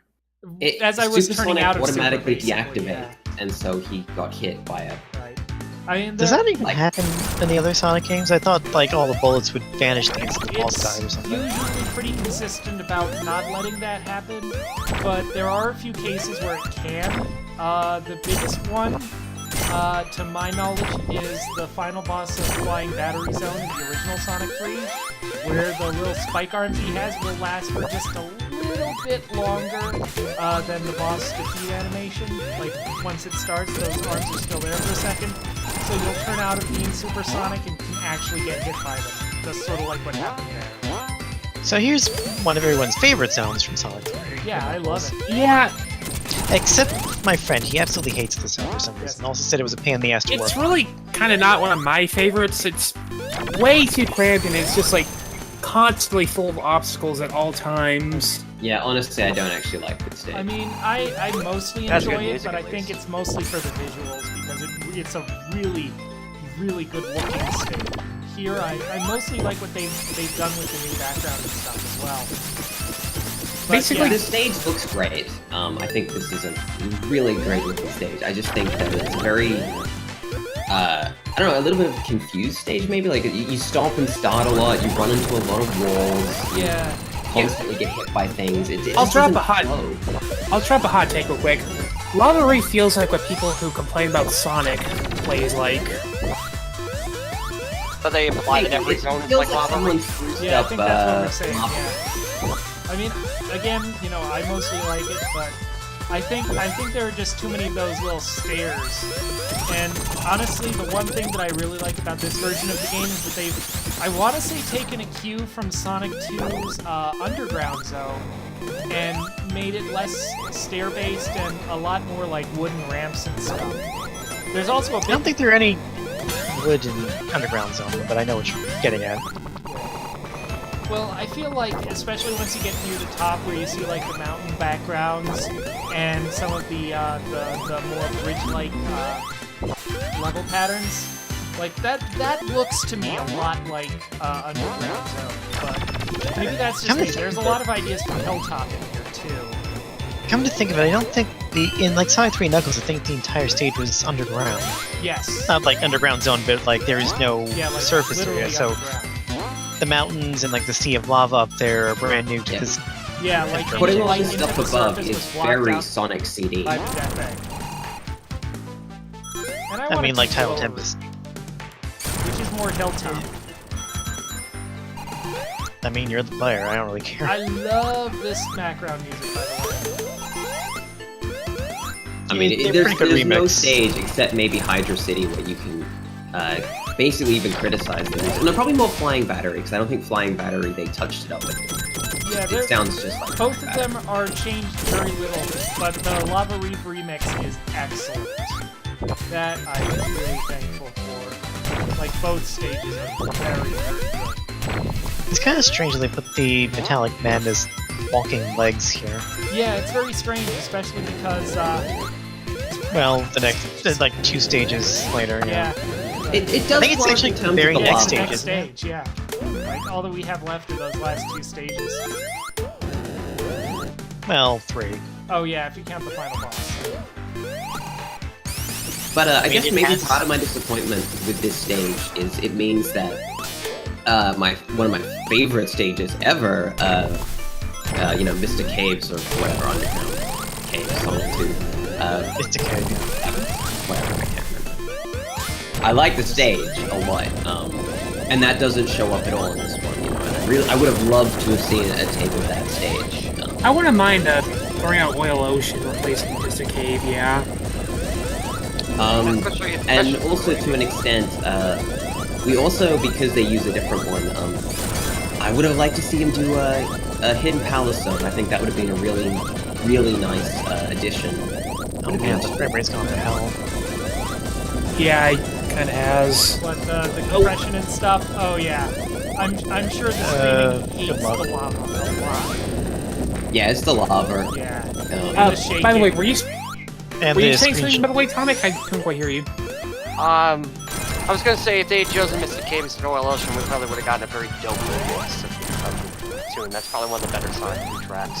We'd also have gotten a new Act 2 thing, since, I mean, Sonic 3 already had an Act 2, but none of the Sonic 2 1 or Sonic CD ones did. Oh yeah. that Although would've Sonic been- CD does have like 3 or 4 versions of each track.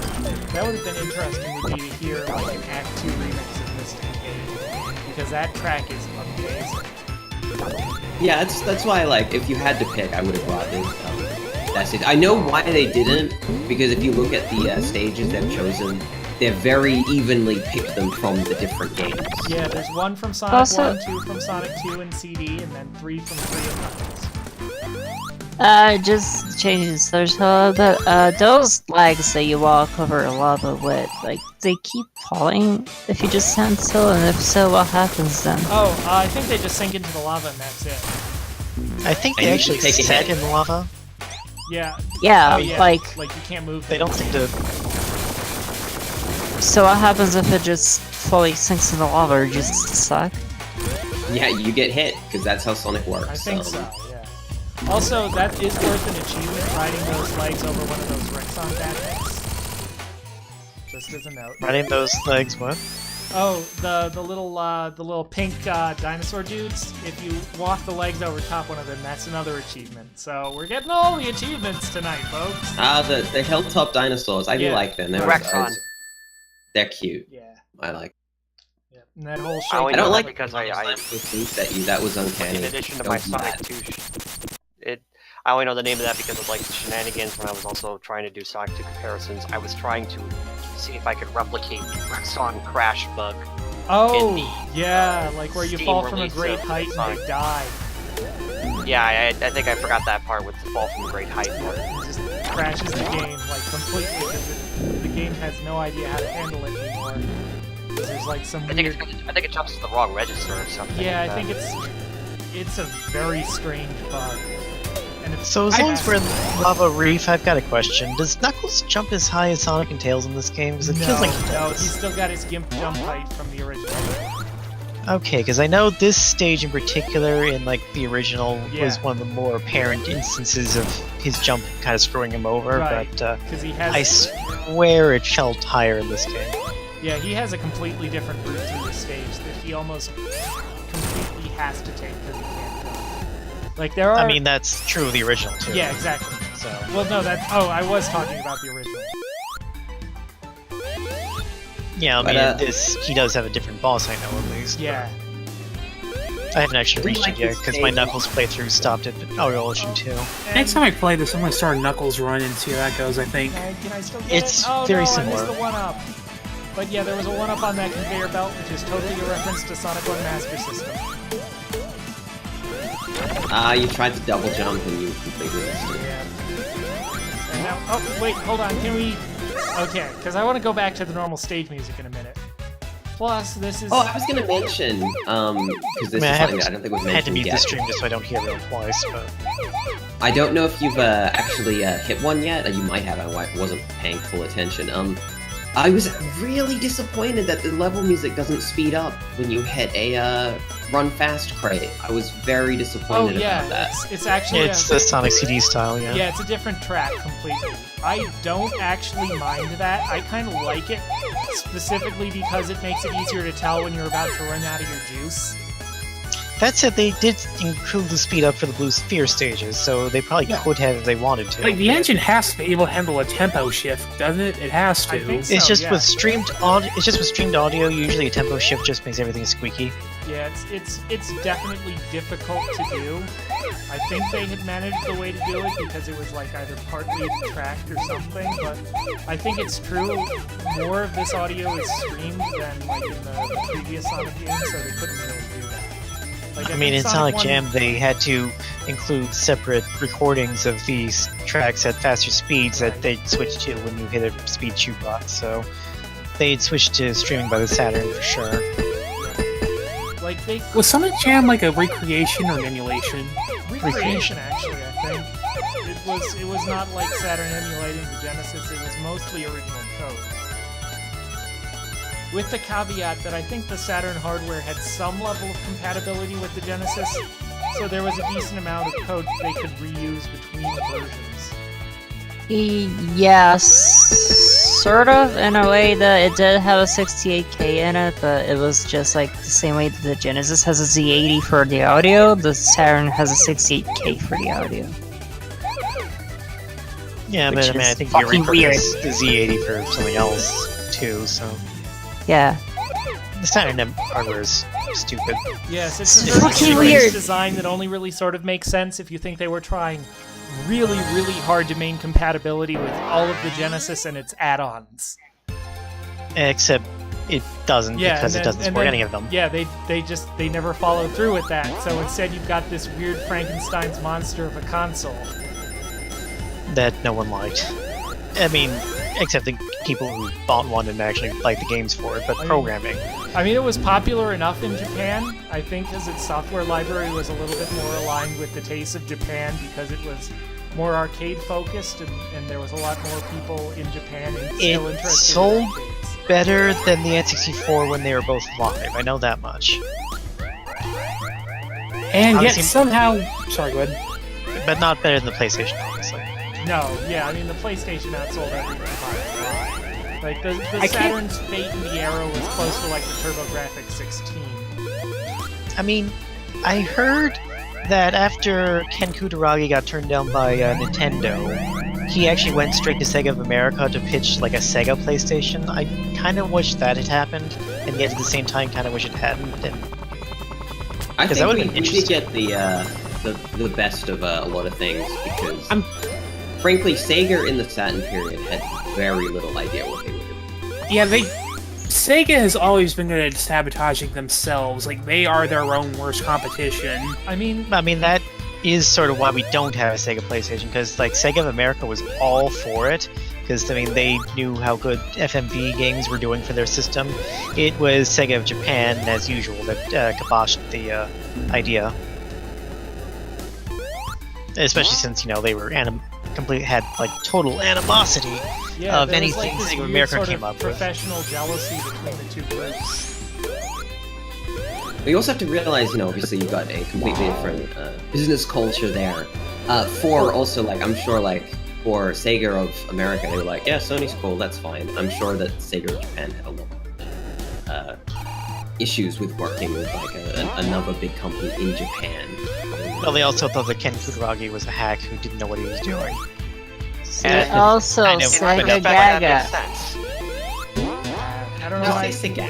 Oh no, that's right. Are we going around in circles a lot? Yeah, I'd forgotten where the next special stage ring was, but I wanted to go get it to show everyone. So I want to show off a bunch of them, even if I don't need to go into the special stage anymore, because they're tricky. And when you're first playing this game, you're going to need all of the opportunities you can get. And so I'm so glad the always good critters gameplays. don't get hurt by the lava. that's where I meant Well, to. the critters don't get hurt by lava. They don't get hurt from plummeting from a great height, like you The know. from critters are zero more range. resilient than Sonic. They should be the heroes of the game. Seriously, it doesn't Sonic remind me. Adventure. I mean, Flicky already has her own game, so... Sonic Pikmin when? Oh shit! Yeah. That's great. Fuck fun. So, Flickman? Let's not Chasing call those that. flickers is the bane of my existence. This is game design gold here, Jerry. Game design gold. Yeah, and now that we put it in the public, Sega can't use it anymore because they might get sued. Now I'm imagining like a game like Lemmings with the little Sonic animals. Oh I think that could my work.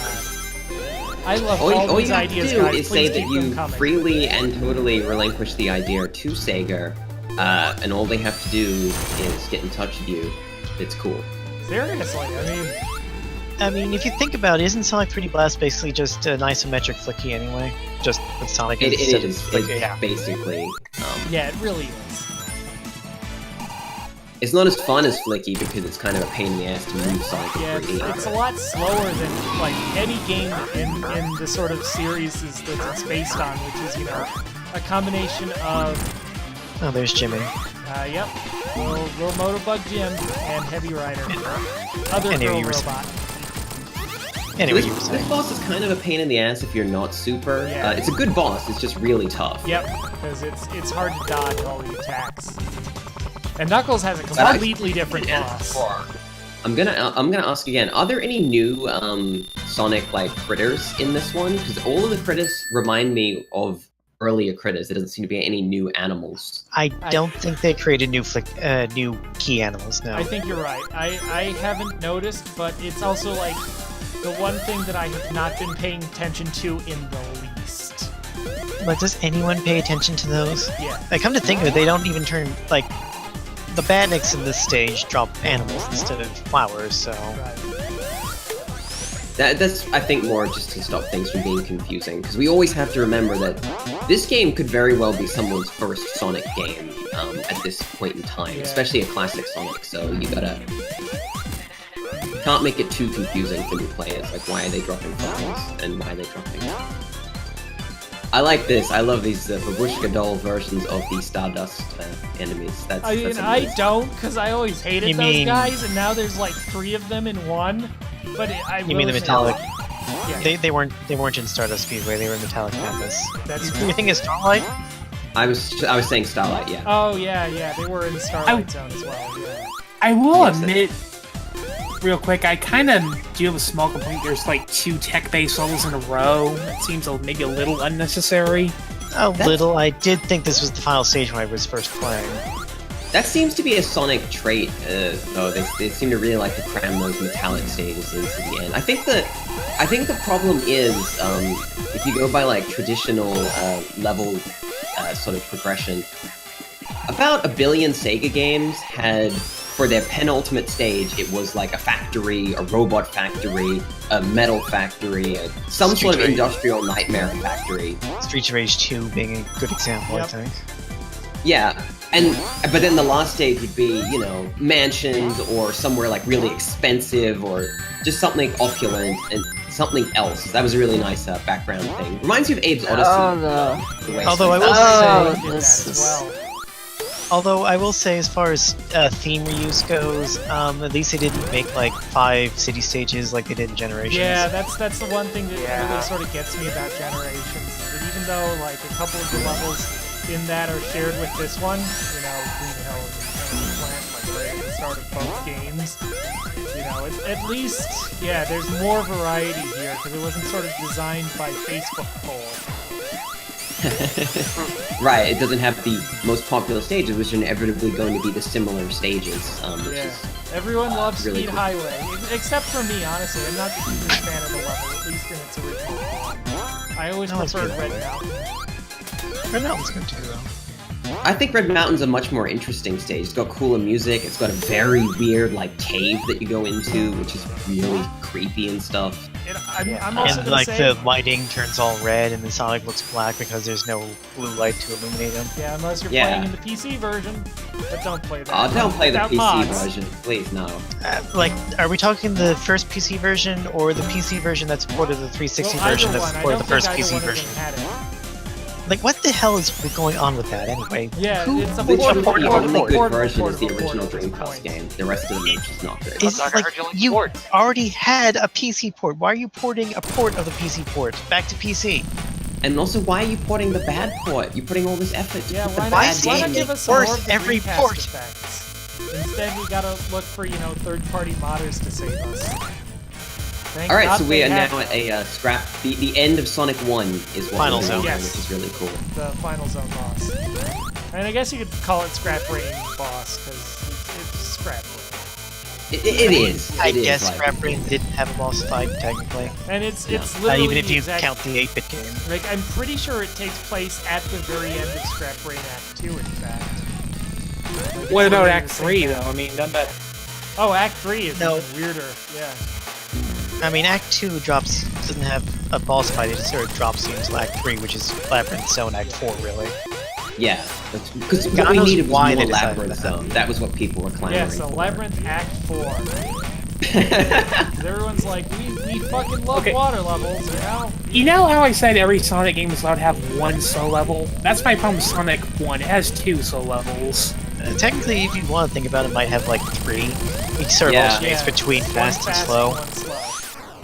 So Green Hill's fast, Marble is slow, Spring Yard is fast, Labyrinth is slow, Starlight is imagine- fast. Scrap imagine Brain playing- is sort of between. If Scrap Brain, if you go too fast, you die. Like, that's the problem with Scrap Yeah. Yes. Like, And there's still stuff in it that makes you want to go too fast. Or Yeah. at least But, tries to force you to go too fast. Just to finish my statement from ages ago, the last stage of a Sonic game, because Robotnik is a mad inventor, has to be, like, metal. It has to be, like, robots and stuff. So It is a if shame.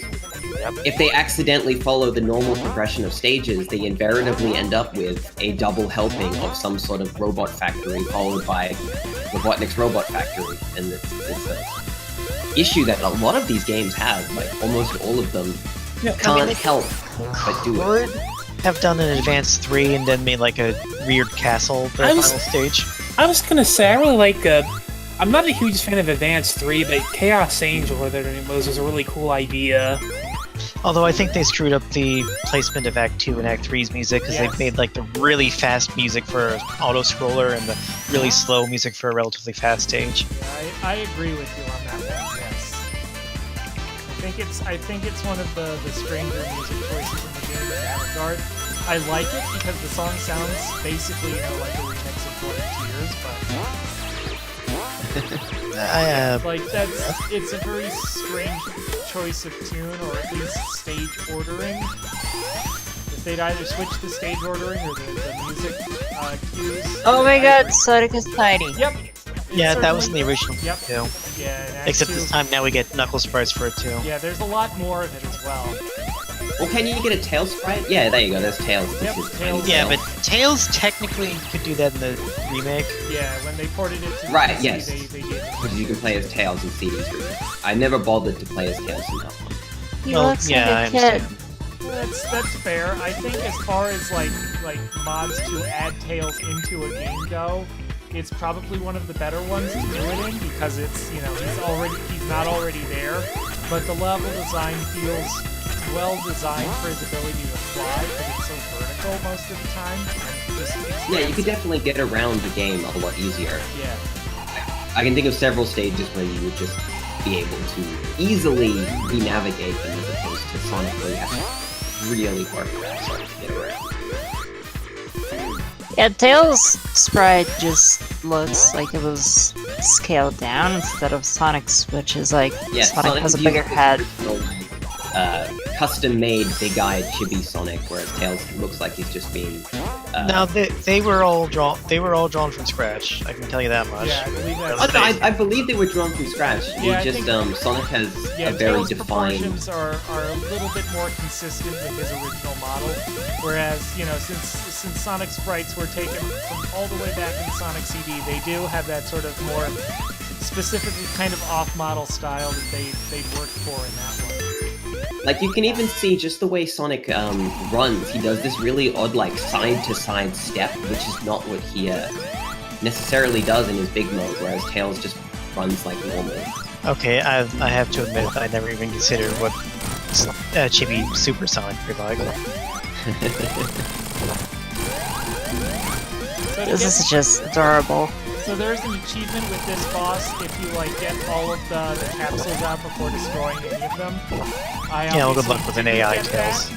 But it's very difficult to do when you've got 2P Tails with you. So I actually did that as a single-player Tails-only run.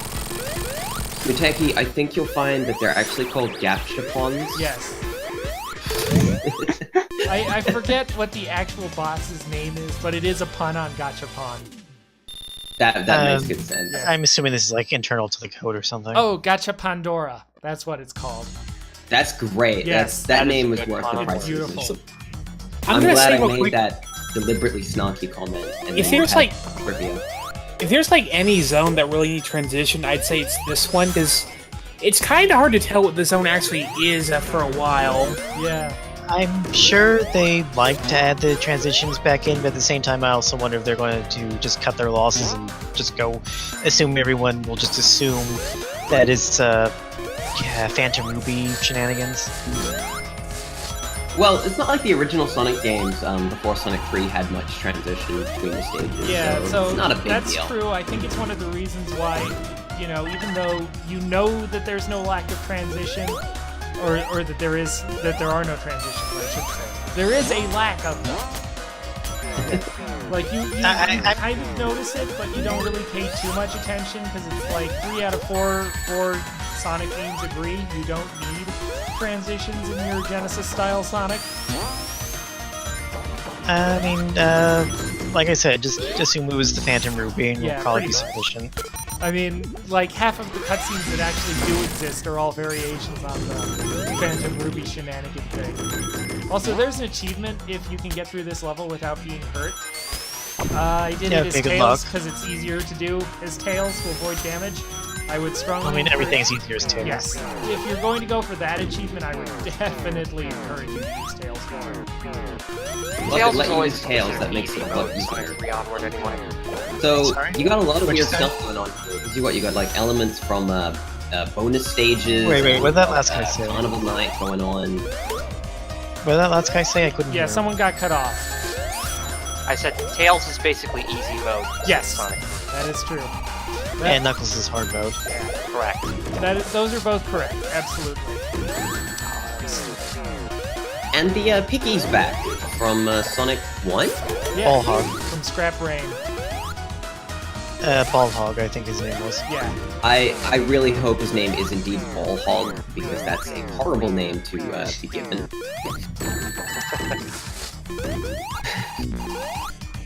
Where the hell is Ball Hog? I got a ball for him. Stupid Ball Hog hogging all the balls. Yeah. I've never actually noticed that before in this one, but the rings now fade out instead of blink out. Yeah, his name is in fact Ball Hog, unless you're That's- Japanese, in which case it's Tauntaun. That's Or something the newer Tauntaun. Sonic games are missing. Not enough puns. Yes. Actually, they might have like had names for everything, just since we don't really have manuals anymore. They Yeah. don't actually tell you what they are. Like, I They don't didn't think have I to know come up with what anything most clever, of they probably the bad didn't. nicknames for this game. Really, like, one of the worst parts of Sonic was when they just stopped using bad nicks, all just like 2 enemy types in general. Look at all Making those everything Eggman into egg robots. pawns. Yeah, I agree. Making egg pawns, yeah. They're okay, I guess, but when you make them everything, Yeah, that was my big issue with Sonic For a Heroes, while- was not enough enemy variety. oh, that For a was while not you my just had, big like- issue with Heroes, but Oh, well, For a there, while you there just are a lot had- of things to complain about with Heroes.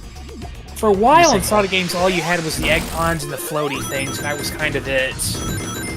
Yeah, Sonic definitely Dash the had bad mix a add a lot of rush. flavor to the games, and in individual levels, you know, you always like you play a level and you see the specific bad mix, and it's fun to see like they make the levels more interesting. Yeah, because there's always like even in Sonic 1, that did have some continuity between bad mix and stages. Like you'd see a few of them in the same bad mix in different stages. Especially if you used debug mode, where you found out that some bad mix were like had their graphics loaded in stages that never actually used them.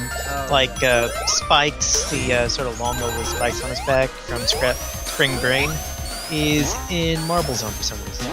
You can place him; he works perfectly, but they never actually use him. That was where he was original. And yet they never used the bunny, yet they promoted the hell out of the bunny. Splats or something.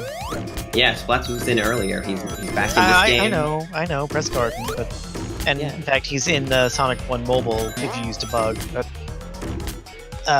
in Genesis, no, he's out. I mean, I think his graphics are in there, but they're never loaded. Yeah, actually, no, isn't that what happened? His people thought his sprites were garbage data, and then they found out that he was actually in the game.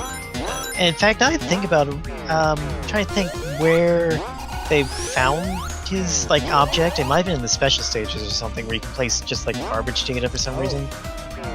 I mean, I'm pulling this out of my ass, but I think it might have been the special stage. I remember them finding him like way later, like even like for the community that was ripping the games apart. It took them ages to piece together that Splats was actually in the original game's code. Did Sonic 1 Mobile bring back the UFOs? No. I think they might have included the graphics. I don't know if you can. I think you can place them in debug mode, and that's it. Yeah, I think that's true. I think you can actually place them in debug mode. I find enabling debug mode in that version kind of tricky because, you know, trying to play any game on mobile is usually a little tricky at least, but...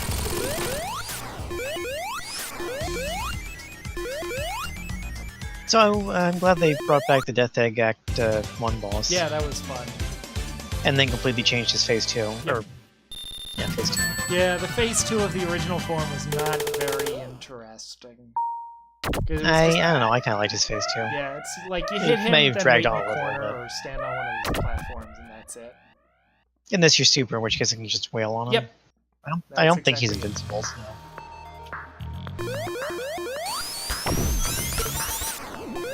Also, I think this is like my favorite of the new stages. Oh yeah, there's a lot to like about it. I mean, the boss for Act 2 was kind of let down, but thematically everything they just nailed it. People say this zone is too hard. I didn't really see it. I didn't really have much trouble myself. I mean, I guess. I mean, it's certainly one of the harder ones, especially the part where it splits off into four, like right here. I gotta tell you, complaining that the last stage of the game is too hard may be missing the point of the last stage as a general rule. Honestly, overall, I think this game was a lot easier than Sonic 3 and Knuckles, and I don't really mind that. Yeah, I agree. I mean, maybe Like, the once only I time- figure out where everything is, I'll agree with you, but I think this game is still trickier than Sonic 3 is so far. I kind of like how some of these bumpers actually disappear, like in the Gumball Oh stage. yeah, that is pretty cool. So there are secrets up there, but you just kind of screwed yourself out of it because you hit that bumper and it's gone now. So that's why I can't seem to get all of the secrets in this level. Like, I'm Also, always this too is- fast to notice that the bumpers go. Also, I think this is a track that people really sleep on. This is one of my favorite tracks in the game. Yeah, I love both songs in this stage. Like In fact, I like the final boss themes as well, even if the final bosses themselves are kind of eh. yeah, the first final boss is kind of throwaway, because if you're playing as Sonic, I guess because he's the penultimate one rather than really the final one. He's still easier than a lot of the other bosses that we've seen so far, which is sort of funny to me. The comparison I like to make is to Metallic Madness's final boss in Sonic CD. Yeah. Like, that is clearly way too easy for a final boss fight. Right. Like the closest thing to people saying it's hard is not understanding how the first phase works and saying, oh, well, to get that first hit on him, what you have to do is you have to take damage, and that's not really true. You just have to be a little bit more patient. I mean, as a that's general, true you for shouldn't have to get CD hit as in well. literally any boss in the entire Sonic franchise. It's not. You just need patience, which I understand a lot of people thinking this game you have to go fast at all times don't seem to have. You're saying people complain about this game might not be very good at it? What concept? I mean, Sonic obviously, X some has people ruined complaining Sonic for the are, outside but world. I mean, it's a well-known sort of, I think, not premise, phenomena that basically these games want you to play them like they're Sonic games, and people don't know how to play Sonic games, and then they don't play them right, and then they get angry that they can't beat it. I mean, you can play it like a Mario game, it's fine. You can play it like a Mario game, and then you'll be like, yeah, but I die sometimes. Yeah, because you're playing it like a Mario. Oh, but here's the thing, you die in Mario too, who cares? Yeah. They care. I don't know why. I don't understand it. I mean, like I die in Mario more than I die in Sonic. Same, absolutely. Even like the really hard Sonic games, I usually don't die as much as I do on like the really hard Mario stages. At least like when I'm still unfamiliar with them. I think for some reason, and I think it might even be just like a psychological feedback thing, I think when people get hit in a Sonic game and his rings go everywhere, they're just like, no, everything is ruined, I can't play this anymore, I shouldn't have gotten hit, it's terrible. I mean, I have that... Go on. Well, whereas they don't do that in like games where you just have a life bar or something, and then it's like, it's fine, I just got hit. I mean, I sort of feel that way when I die or game over in like an NES game or something, probably because as I got older, my free time sort of evaporated. So, my patience wore out. Like, I think if you try and, like, perfect run without getting hit a Sonic game, you won't enjoy it, because that's not how you play a Sonic game unless you're really freaking good at it. Yeah, And even then. It's generally not recommended. Like, even like the genuinely agreed on as good Sonic games, trying to go for a no-hit run will just bring about pain, frustration, and suffering. Trust But me, I will say, from experience. I am very glad they added the blue ring from Chaotix into this game. Yeah. Even if it works very different. Even if it works very differently. It's brilliant for people that don't want to lose their rings. Yeah. Because like in Chaotix, you dropped one ring, and it had everything. But if you didn't grab it in like 5 seconds, it broke into like your normal ring loss would. But in this game, you just drop like 8 big rings. But of course, moving in Chaotix is kind of a chore, so I understand why it only drops one big ring. Right. Well, they also probably hadn't fleshed out the ideas they had here, or they Although in decided this one, ring. like if you get hit, sometimes your rings will, they spill out in 3D. When you get hit, you can't collect all your rings, right? Like even your marginal numbers, like those ones you can't get because they fly towards the screen, which is.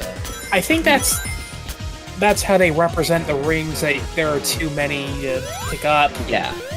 Yeah, I mean... I think Chaotix might have done that. Yes, forget. it did. I mean, it's not like, those rings aren't gone forever in other games, too, like in the Genesis games. Like Most definitely, they're gone. Yeah. It's just interesting that they do represent them in a sort of a 3D effect. Yeah, because I think the Genesis games limited you to like 32 or so. Yeah, it's not very many. It's somewhere between like that or 25 or so. I know Adventure 2, it was literally 20. No matter how many you had, if it was over 20, you drop 20 and that's it. Yeah, like Which that's doesn't sort get of easy to regret, but... a thing for Sonic in general, is that's sort of how they do it. And here's another boss that feels kind of Contra-ish. Now, my understanding of this whole level was that you could move it through multiple paths, so you actually want to play this one a lot. This boss has a great idea, it's just maybe could be a little bit harder. I think the problem is he doesn't really change up his attacks between them, destroy his little tentacle things. Like, he always does the same things. Well, this is based on unused concept art, right? Yeah, I think there was like an idea for a final boss in Sonic CD that this was based on. Also, if you don't like destroy Well, one that of explains his why it arms feels so into CD-ish.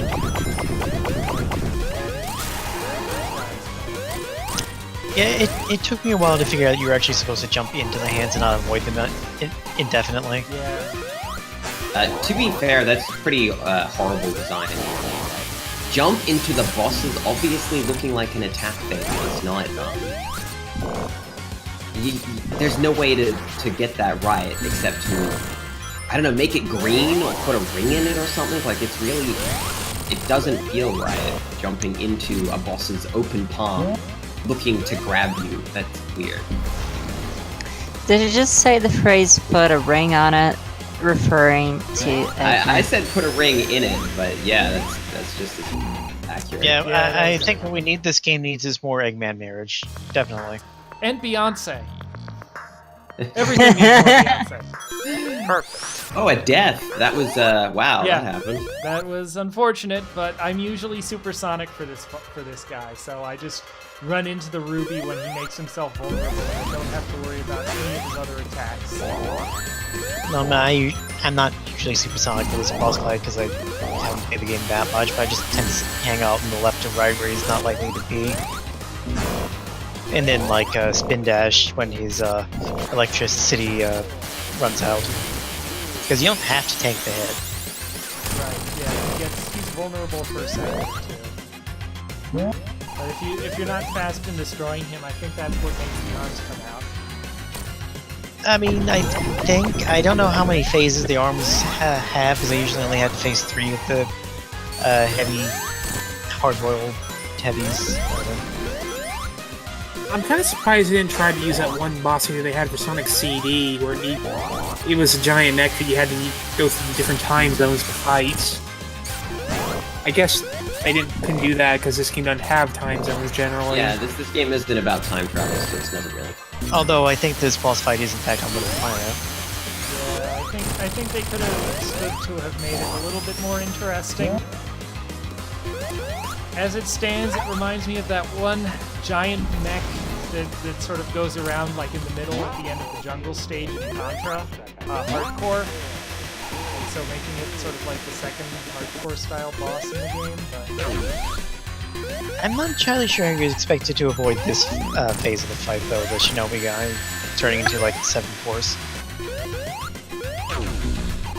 I mean, it looks like you should just roll around the whole top of the stage. oh, But I think he moves randomly is the rub. Oh, you lost a ring just as you left. Do you actually have to hit the heavies to actually finish their phase? I think so. No. Yes. No, I think you can just avoid their attack for like 30 seconds. I was not Like, aware of that. what this boss needs, it needs to be like CD, where like his attacks change up with each of his things you damage. That would have fixed this, I think. Yeah, that's fair. Oh god. Like, his attacks are only pretty Tails easy who to actually avoid hit him once you know how they work. Well, at least I think the next phase has rings in it. Nope. No, it did not. I'm guessing you died. Yep.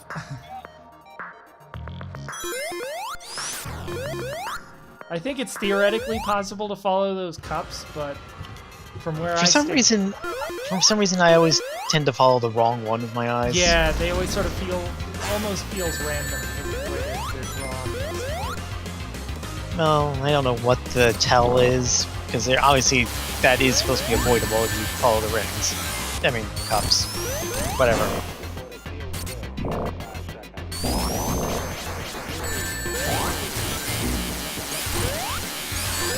I managed to get this boss my first try, although that probably sounds like bragging now. Nah, it's cool. I mean, I did too, but I also had the super form available to me, and I wanted to try to not go through the stage while being too super, so I kept losing my rings.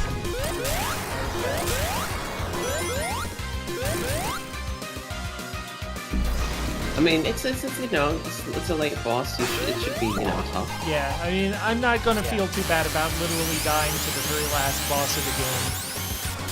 You're not going to feel too bad about boss of the game. I wonder if you can actually kill the heavies you hit them enough. I don't think so. No, I think all the heavies survive this game. That's good. I feel like they use more things. We're screwed. Yeah, more proof that they're back, and Robotnik should have a new character. Oh, come on. Tails couldn't grab that. Like, he went through the damn thing. Twice. I just went ahead and lived with my active shame, let's say. That was a good move. Yeah, there was no way I was getting past that guy. Don't lose. I mean, in this sort of situation, you should either commit to avoiding or just stand in the middle and get hit so you don't lose your rings off screen. Yeah. No one to fold him.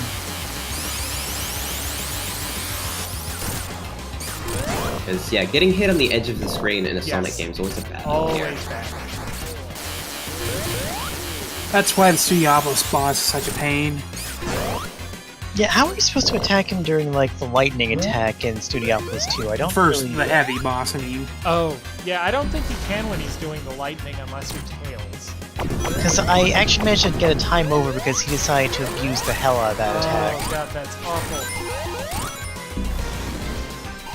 I mean, I I do was get the going feeling into it that like there 8 are- minutes, but... A handful of kind of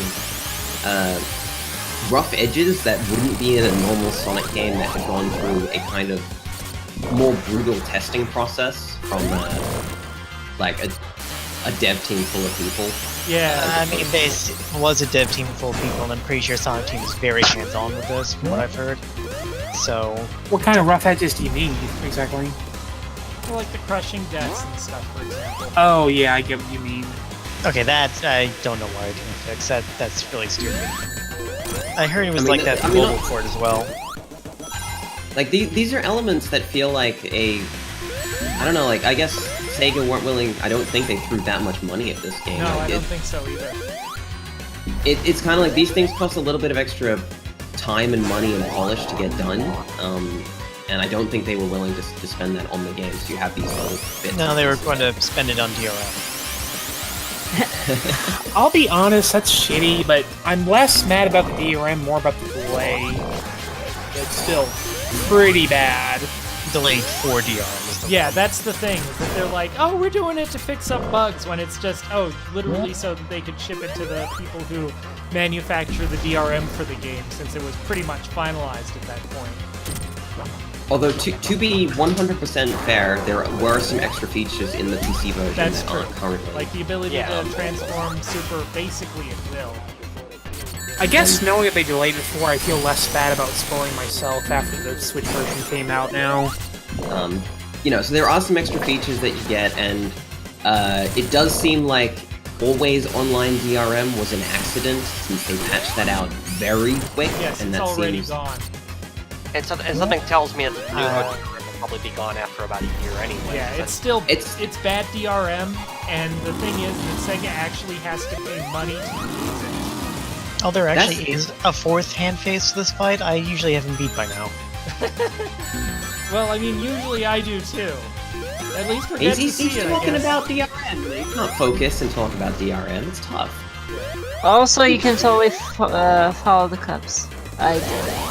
I follow the cups this time. I wasn't we hear watching, I was thinking about DRM. The thing about, like, I mean, and this is something that's, you know, it's about modern game stuff. They don't care if you pirate the game in 1 year. They do not care. Yeah, by that They point, care if sales you- slow to a trickle. Like, Yeah, a they handful. care if you can pirate the game from launch until about a month. After that, that's it. Like, they don't care. They do care in that they want the money, but they don't care in that they know that they can't stop it forever. So Alright, Day so the one- true, yeah. true final boss time. So, like, the So- big thing with the DRM in this game is that people can't mod it as easily, right? That's the Yeah. biggest issue for it. Like, it mixes up, I believe, sort of where addresses and things are in the game, so that it's harder to tell where specific data is to modify it. It's still possible. People are modding the game already Yeah. anyway, so it's a crap. I know Tracker is trying to basically turn the entire game into a Miku game. into a Like what? Hatsune So Miku. is Hatsune this Miku. guy Oh my background God. just from a Sonic CD? Just to illustrate, he actually modified like the Eggman showing up at the TVs in Studiobos 2 to be Scott from Domino's Pizza. Jesus. Okay, fuck. I come to see that now. Anyway, yeah, you were asking? So what about Sonic CD? I was saying, are the clouds in this just the Sonic CD clouds? No, They're very similar. I don't think so. No, this looks more like a plasma effect from like a demo scene or something. It might be Jazz Tracker of it too.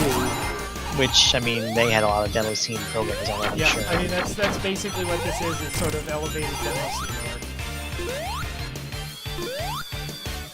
Yeah, I guess that's one way of putting this too. I think that's sort of honestly- why it feels sort of treasury to me, is because it's very much out of a specific sort of modern scene that's trying to do the same sort of stuff that groups like Treasure and Sirens were doing on the Genesis.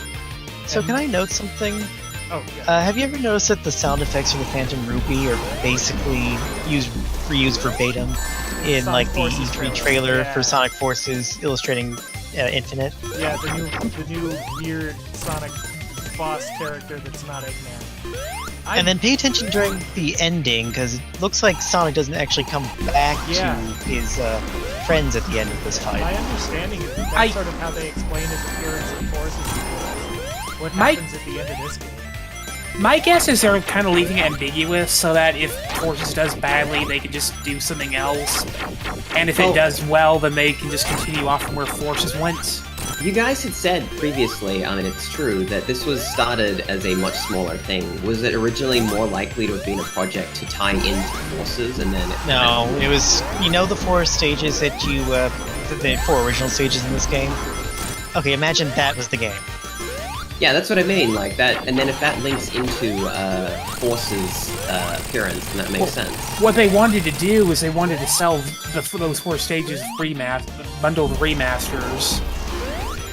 Maybe. I don't know about the bundling and remasters part. I just know that the original plan for Sonic Discovery, as it was called then, was just 4 zones, kind of like an episode of Sonic 4, except good. Oh.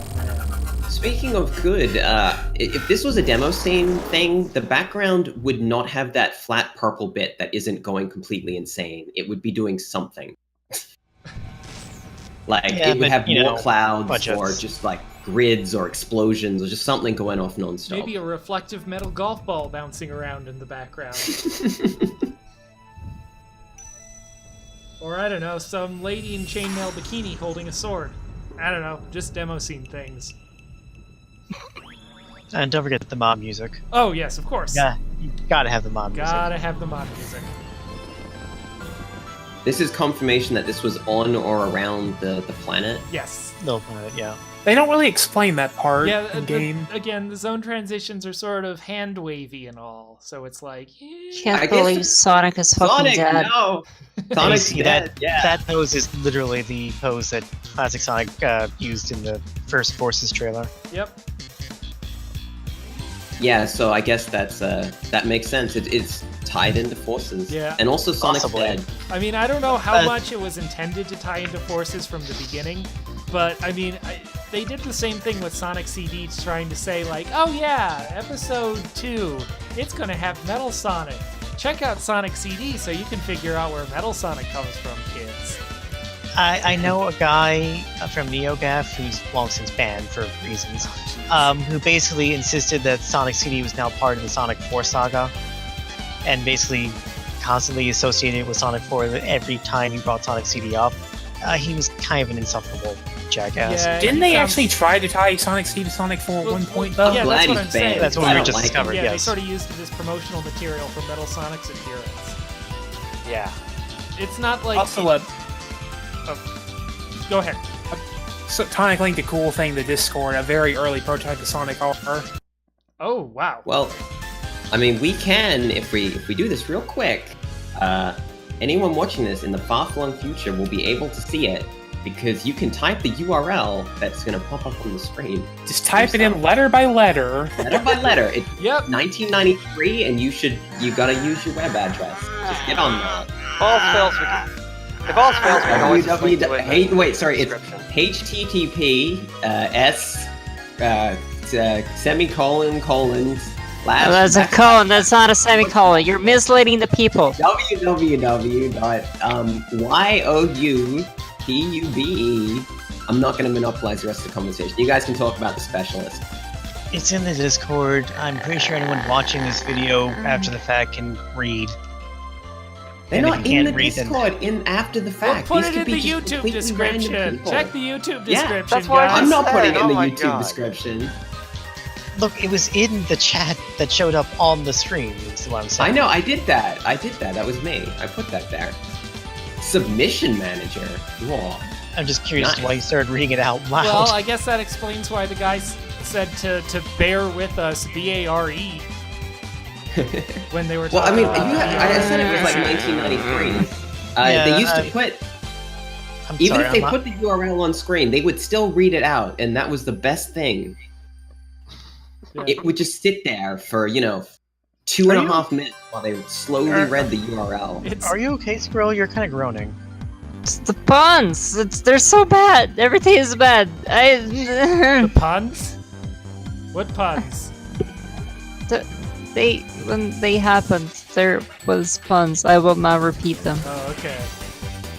I am kind of curious as to why Atlas is credited in this. I don't know. credit After a sequence. certain point in the credits of every Sega game, they purchase they list the name of every single person who's worked at Sega within the last like I was year or so. gonna ask, you are speeding this up right, because you're making this a jerky mess, and it's terrifying. Oh yeah, I'm hitting the C button a bunch. Oh yeah, Muteki just reminded me of Sega Benelux. How do you say that? Oh, I wonder how many people work there. I'm Sega. curious now. Oh, Benelux. Like in Europe, you mean? Like the Belgium Luxembourg area? It. Look, it's important to credit absolutely everyone, Yes. because if you don't Especially credit it. everyone, someone can complain later and get you in trouble if they feel like it, I think. Yeah, I want to say on that Penny Arcade thing about testers, they had a story about some dudes who I think were working at Backbone, who were working on the Ultimate Genesis collection, and they were upset about the fact that everyone got credited from Sega, including like the production babies and crap, and no one at Backbone got a single credit in that game or something. That would be actually kind of shitty, even if Backbone's not the best emulation out there. Right. I think like the longest credit sequence I've ever seen was when I beat Fable: The Lost Chapters. I think the longest credit sequence I've ever seen is Mighty Number 9. Oh god, because it had all the backer Far names. Cry huh? 3 is pretty long. It's 30 minutes. Like so many No, it's people like 4 back hours. Mighty Number 9, and I don't understand it. They didn't Because even- they were so jaded, they wanted their Mega Man Work. 3. They thought that you just take the guy that somehow made part of Mega Man, and then give him not very much money, but a lot of money, and then they'll get more Mega Man. That's what they thought. And that's not what they Look. got. That's what they thought. Look, some people just like pizza explosions, and you shouldn't judge. Oh, right, they're the green spheres. Yep. Man, I really hope Mighty Number 9 hadn't like killed the concept of Kickstarter, because people do good things every so often, and I think it's almost worth it. It didn't kill Kickstarter. Kickstarter's just fine. Yeah, Right now, you can There have go been into plenty of Kickstarter other bad Kickstarters than Mighty Number 9 anyway, so... and Yeah, get like, you can get lasers that are illegal and they'll never get made. You can spend money on that right now. I mean, I'm still You waiting can for my buy Superbook, which, that was like a genuinely cool little thing there, the Superbook, which is going to be like a little laptop that you can plug your Android phone into. Then your Android phone, becomes this Voucher laptop all with did its that. It was called the Atrix, and it sucked. I like the Motorola Atrix. I'm- I had I'm- Motorola Atrix. I'm still waiting for Toe Jam and Roll Back in the Groove to come Yeah, out. that's going to be cool, I think. I mean, a lot It'll come fewer out. expectations are riding on that one, so fewer people to disappoint. Yeah. So, I'm gonna say this because this is related to what we're actually seeing on screen. I really wish they had cranked out a couple more soundtracks for this Blue Spheres. Yeah. Don't get me wrong, the Blue Spheres music is just fine, but I really wish there was more of it because... You fucked up. RIP. Yes, I did. There we go. That's what you were supposed to do with that pattern. Also, this looks like exactly the same stage, and that's a little confusing to me. But there are What is very this few again? Mania patterns. Pretty sure this is the exact same stage, Yeah. isn't it? They've Because I don't think they did the 255 chunks just used for each quadrant thing like they did with the originals. right, yeah, Set. the however many it was. So yeah, it's definitely simpler. I remember Dark Spine Sonic like maybe a week or so ago was doing a stream of just the Mania special stages it was supposed to be for 24 hours, and then like an hour into it he was like, oh crap, there's actually not that much content here, so I'm gonna have to go to the normal blue sphere mode, which is just, you know, the Sonic 1, Sonic and Knuckles stages again. I mean, that's... So wait, real quick. Oh. What do the pink spheres do? They teleport you, just like to a completely different part of the level. It's weird. I don't think they're really all that great.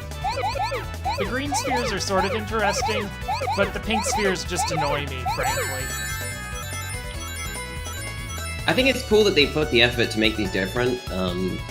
I think that there is like a bit of work I don't think they did the work because I don't think many people actually care. Like, this is not a popular... I doubt 90% of the players that pick up this game are gonna play these stages. Like, I just don't. I actually assumed when I saw Mania that it was just the same 32 from the in-game, and I was like, oh, I already perfected all these, why would I ever want to play them again? Actually. I was sort of surprised to find out that wasn't quite the case. Yeah, when I went back and discovered, oh wait, this actually has, like, green and pink spheres that weren't used in any blue sphere stage to this point. That was a surprise to me. Well, you get the idea. I'm not gonna keep playing those to find one that I can or can't beat. Like, I Maybe thought show off Knuckles' Mirage Saloon real quick. Sure, I think we can do that. Alright, but then we gotta go. So we have cramped so much content into this. Unbelievable. You know, we've done great work here, especially the guy that played the game and talked about the game. Fantastic work. With this included Puyo Puyo Mean Beam Machine, do you have AI settings for this, or is it just like you're kind of up against an idiot? Yeah, I don't think the you're up AI against is very, an idiot the whole very time. smart. No, it's. I thought the AI in this mode was supposed to be better than the main game. That's what I heard. It's not as much of a pushover as Eggman was, but it's still pretty easy to beat. I mean, the question is it trying to just get rid of the blank Puyos, or is it just building around them like the chemical plant one does? It looks like it's just building around. Yeah, them. it's an idiot. Yeah, it's still not very clever AI, frankly.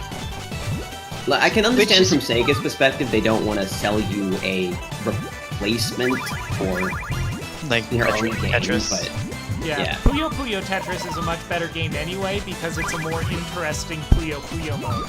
Because this is the old style one, which doesn't have like the ability to counter attacks. It's based on Puyo Puyo 1, which is what Mean Beam Machine was based on, so I mean it makes sense from that perspective. Yeah, right. It's more of a novelty throwback than it is a serious mode, but it does have 2-player support. So, you know, if you like Puyo Puyo, it's not like it's a valueless addition. It's a wonderful little extra include. I think if the AI could genuinely kick your ass, it would seal the deal and it'd be really cool. Yeah. But it's still not. Right, as you can see... I can see at least a 2-chain if you get, like, in the third from the right column, get a blue up to that pair 3. Oh, wait, the computer died before you do that. Yeah, the computer just kind of gives up after a while. Which is just as good because you kind of screwed the chain up for, I noticed. Yeah, I still need a lot of work to put into this, so... I mean, I'm not going to pretend I'm good at Puyo, but I know how to set the chains. I never was a huge fan. There was like too much thought about having to set things up in advance for me, and I'm really bad at that. I can set up like I'm not sure how you call it, but like you put like 3 in a column, and then 3 of a different color in an adjacent column, then top that off with the color of the first column, and basically do that for 5 or 6 columns. Yeah, I know what you're talking about. I forget the name of it too, but like stairs, I think, is the sort of pattern idea. It's either stairs or ladder. Yeah, that's just best of 3 there. Here's DA Garden. It's a sound test mode, and Sonic's It doesn't have like the random guys going across the screen like CDs does. Nope. It's just Sonic's face is an island that rotates. Yoshi's you can't even style. change like this rotation speed, or the time of day doesn't change at all. No, I don't it's a think little so. bit of a letdown. Oh, that's the dev menu, which you can get to in the PC version, but we didn't use it. Alright, so let's see here. We wanted to see Knuckles' first stage of Mirage Saloon. So let's get that. Please. Yeah, let's do that. It's completely different. And like when you encounter it in the normal game, he does in fact have the little cutscene where he falls off the plane. Once again, you know, there's nothing really leading into it, but it happens and it's great. Yeah, they cut it out if you're just doing like a loading stage in the save file. Right. But if you're playing like Hydrocity Zone or Hydro City, however you pronounce it, then it plays. Right.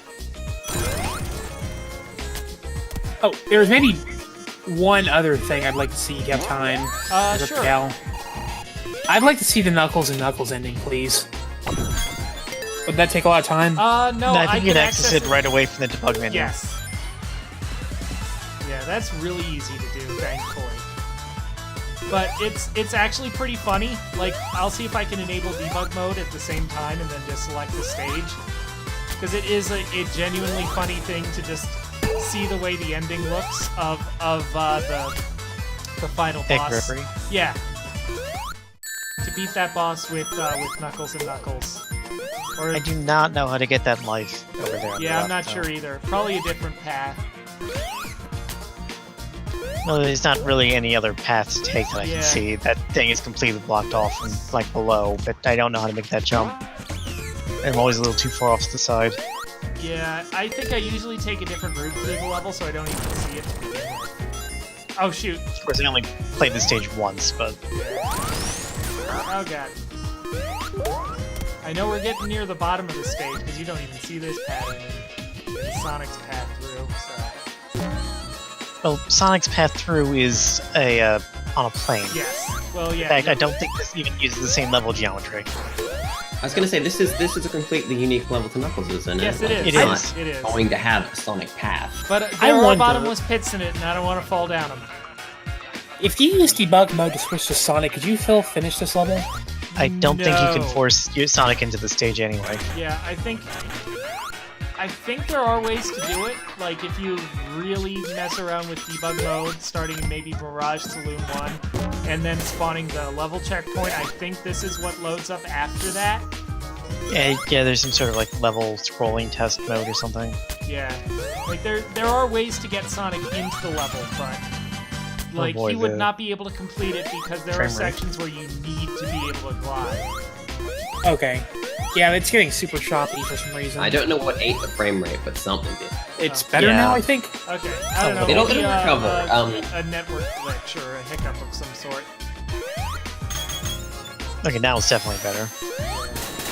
My apologies, folks.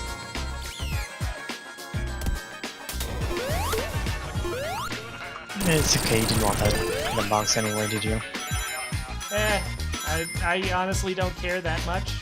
But yeah, no, I'm glad to show this off because I also really love the boss too. The boss is great, even if it's a total rip-off of another Sonic game. Yeah.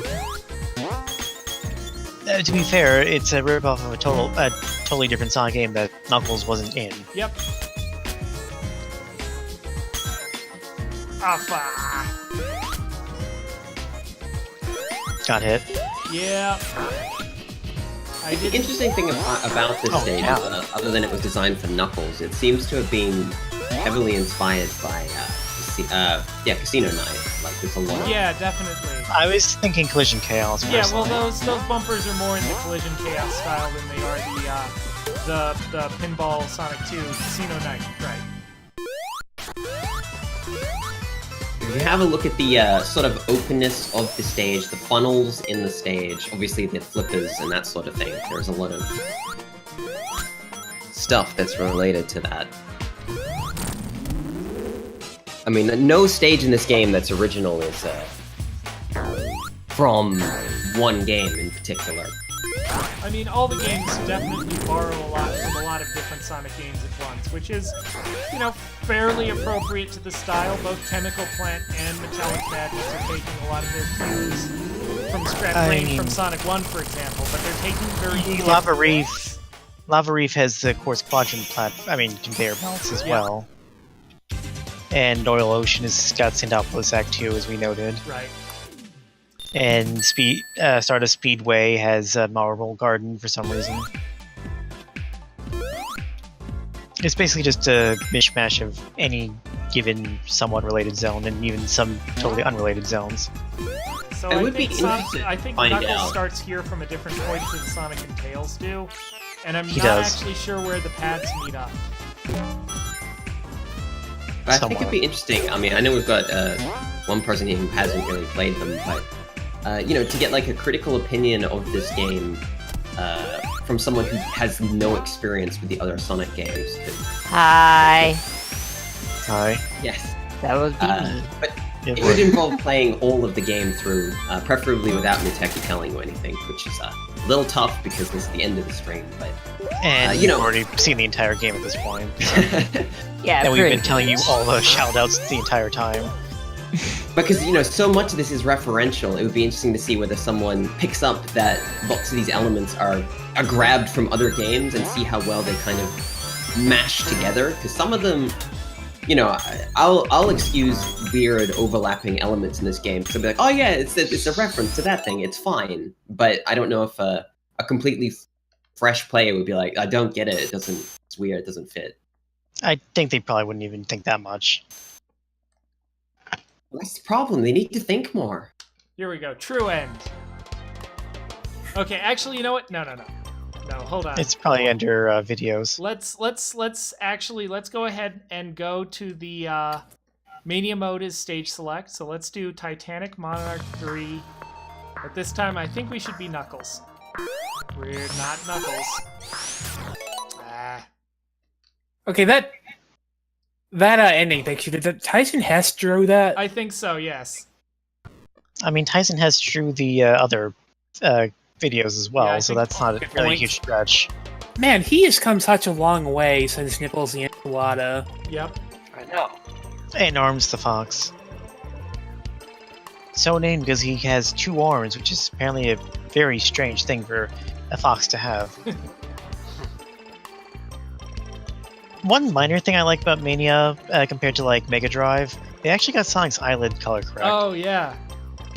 The one other thing that I like that you see in the Knuckles and Knuckles mode that I would like to show you, but it would simply take too much time, is that when you have Knuckles and Knuckles beat that Titanic Monarch or whatever boss, at the end of it, like the both of them get into that little cart at the end that you see in the bad endings, and there's a third Knuckles there, so it's 3 Knuckles all flying off away from this giant flaming wreck.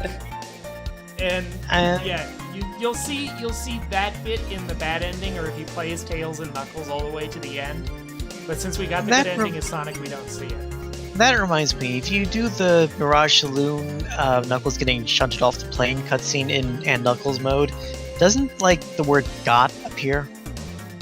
I don't know about that. I swear don't I've seen images of this on Twitter, like the word "got" from I don't know, Knuckles got through Act 1 or something. It shows up there randomly. I don't remember seeing it, but that might be the case because I didn't really play through it that much. So it's possible, certainly. So we don't comment too much over a title screen. I assume that we've hit the end of what we're gonna do here. Yeah, in Sonic I don't Mania. really have anything else that I'm going to show you. You can see that I'm So like I guess I'll 300 get any sort of last words from Muteki or anyone else who's here, and just like, I don't know, like Sonic Mania. How do you do it? Everyone like it? Does everyone recommend it? The Wiggle is weird. I mean, there are some Sonic people who will Mania be is- like, this is the second coming of Jesus in video game form. And I don't really think that's quite true, but it's a very fun game, and you should check Might it be out. overselling it. Yeah, like it's very good. It is definitely. You couldn't worth say the like, 20 because you bucks. just finished this game like at no less than 4 times, like all the way through. Yes. So you obviously like it. like just That's over true. the last week. Like, let's be clear here. It'll hold me until Freedom Planet 2 comes out. Yeah. There you go. I mean, Oh, thank at you this for point, I reading. feel like those are 2 very different niches anyway, Yeah. since this is just Sonic, but Freedom Planet is basically Sonic mixed with Mega Man Zero or something. It was a joke, but When do we get Retro Engine Sonic CD on 3DS? Since the 3DS is basically dead, probably never. Yeah, unfortunately. The guy can dream. Alright, anything else anybody wants to say before I end this up? We saw Sonic's butt jiggle. Yes, yes. Yeah, we did. that's true. that's the best place to end this, I think. Yes. Yep. End the stream. Yeah, it's time. Sonic's Ass 2017. Yes, thank you all for joining me. This has been Muteki and the Thank GC9X you crew. Crash for Bandicoot. stream. We've been playing Sonic's Ass 2017.